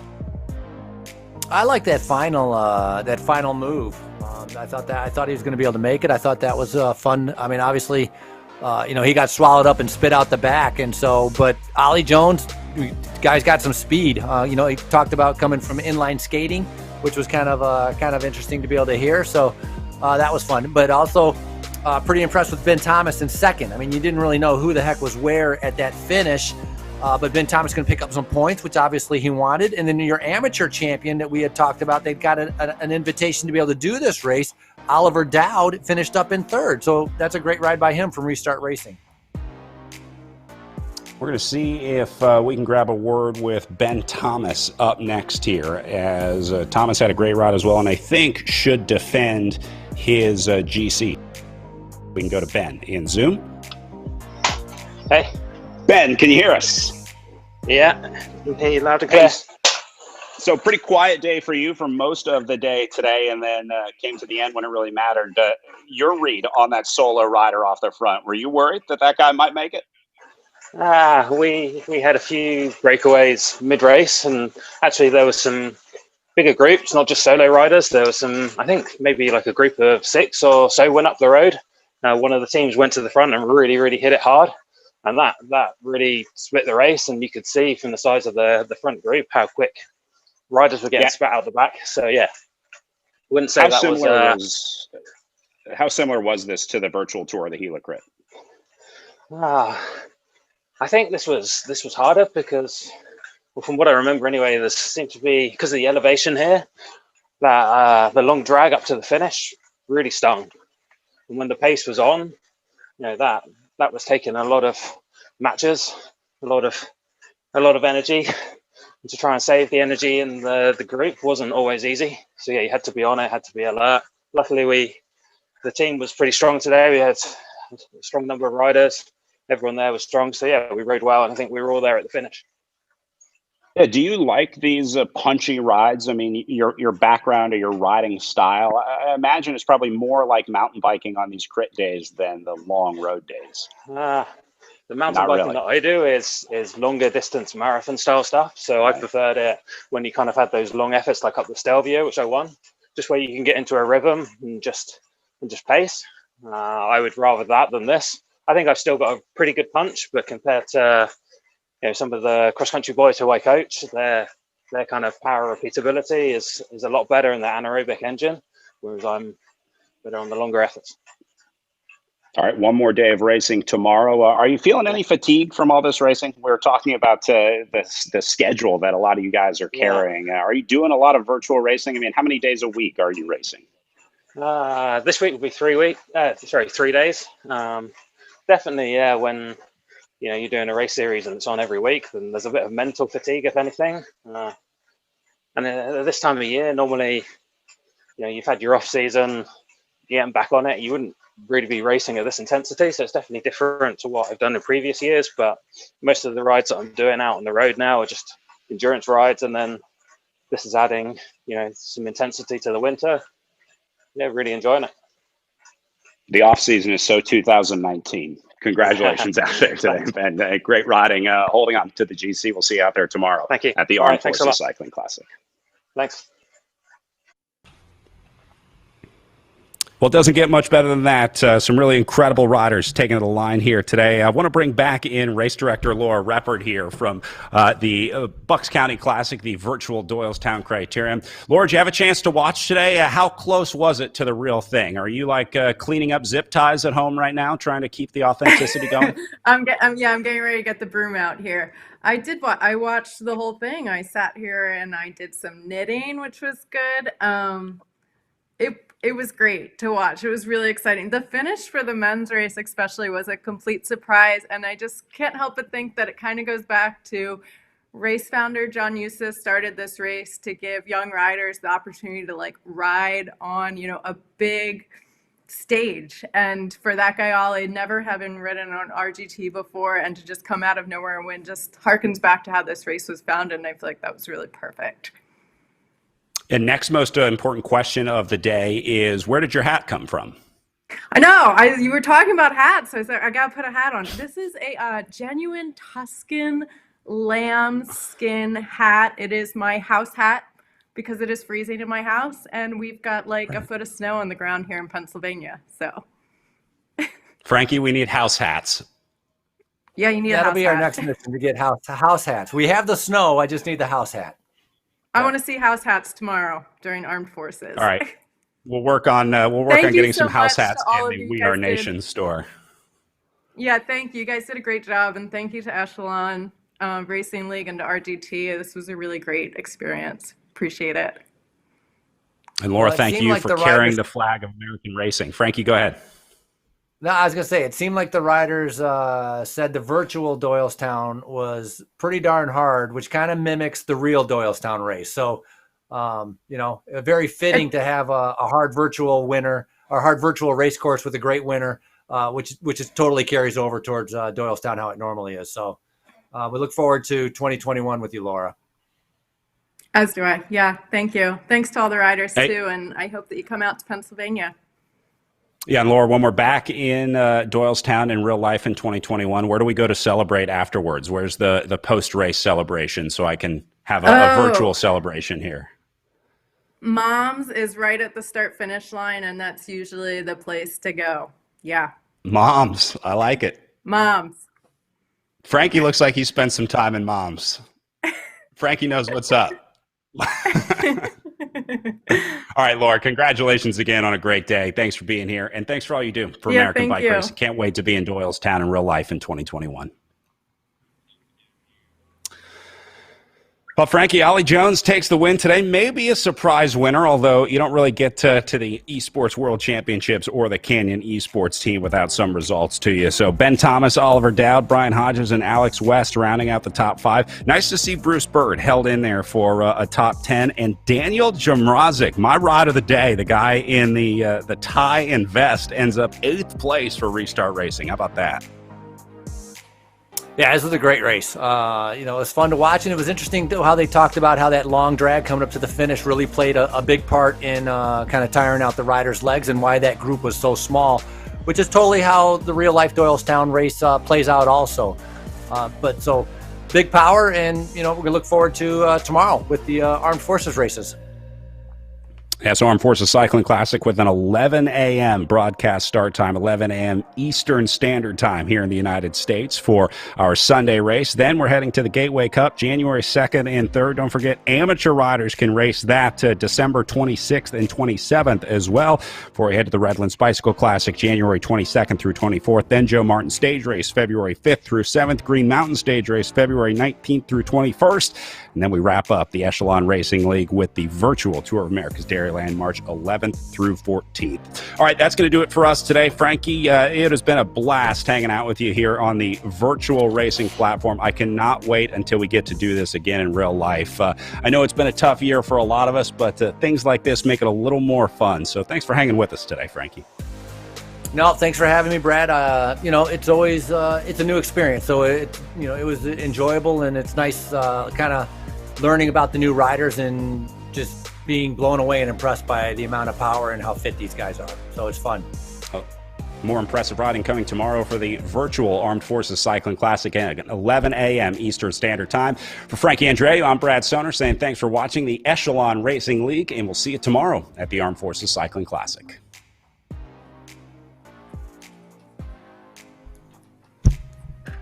Thank you, Mark, if you can hear me.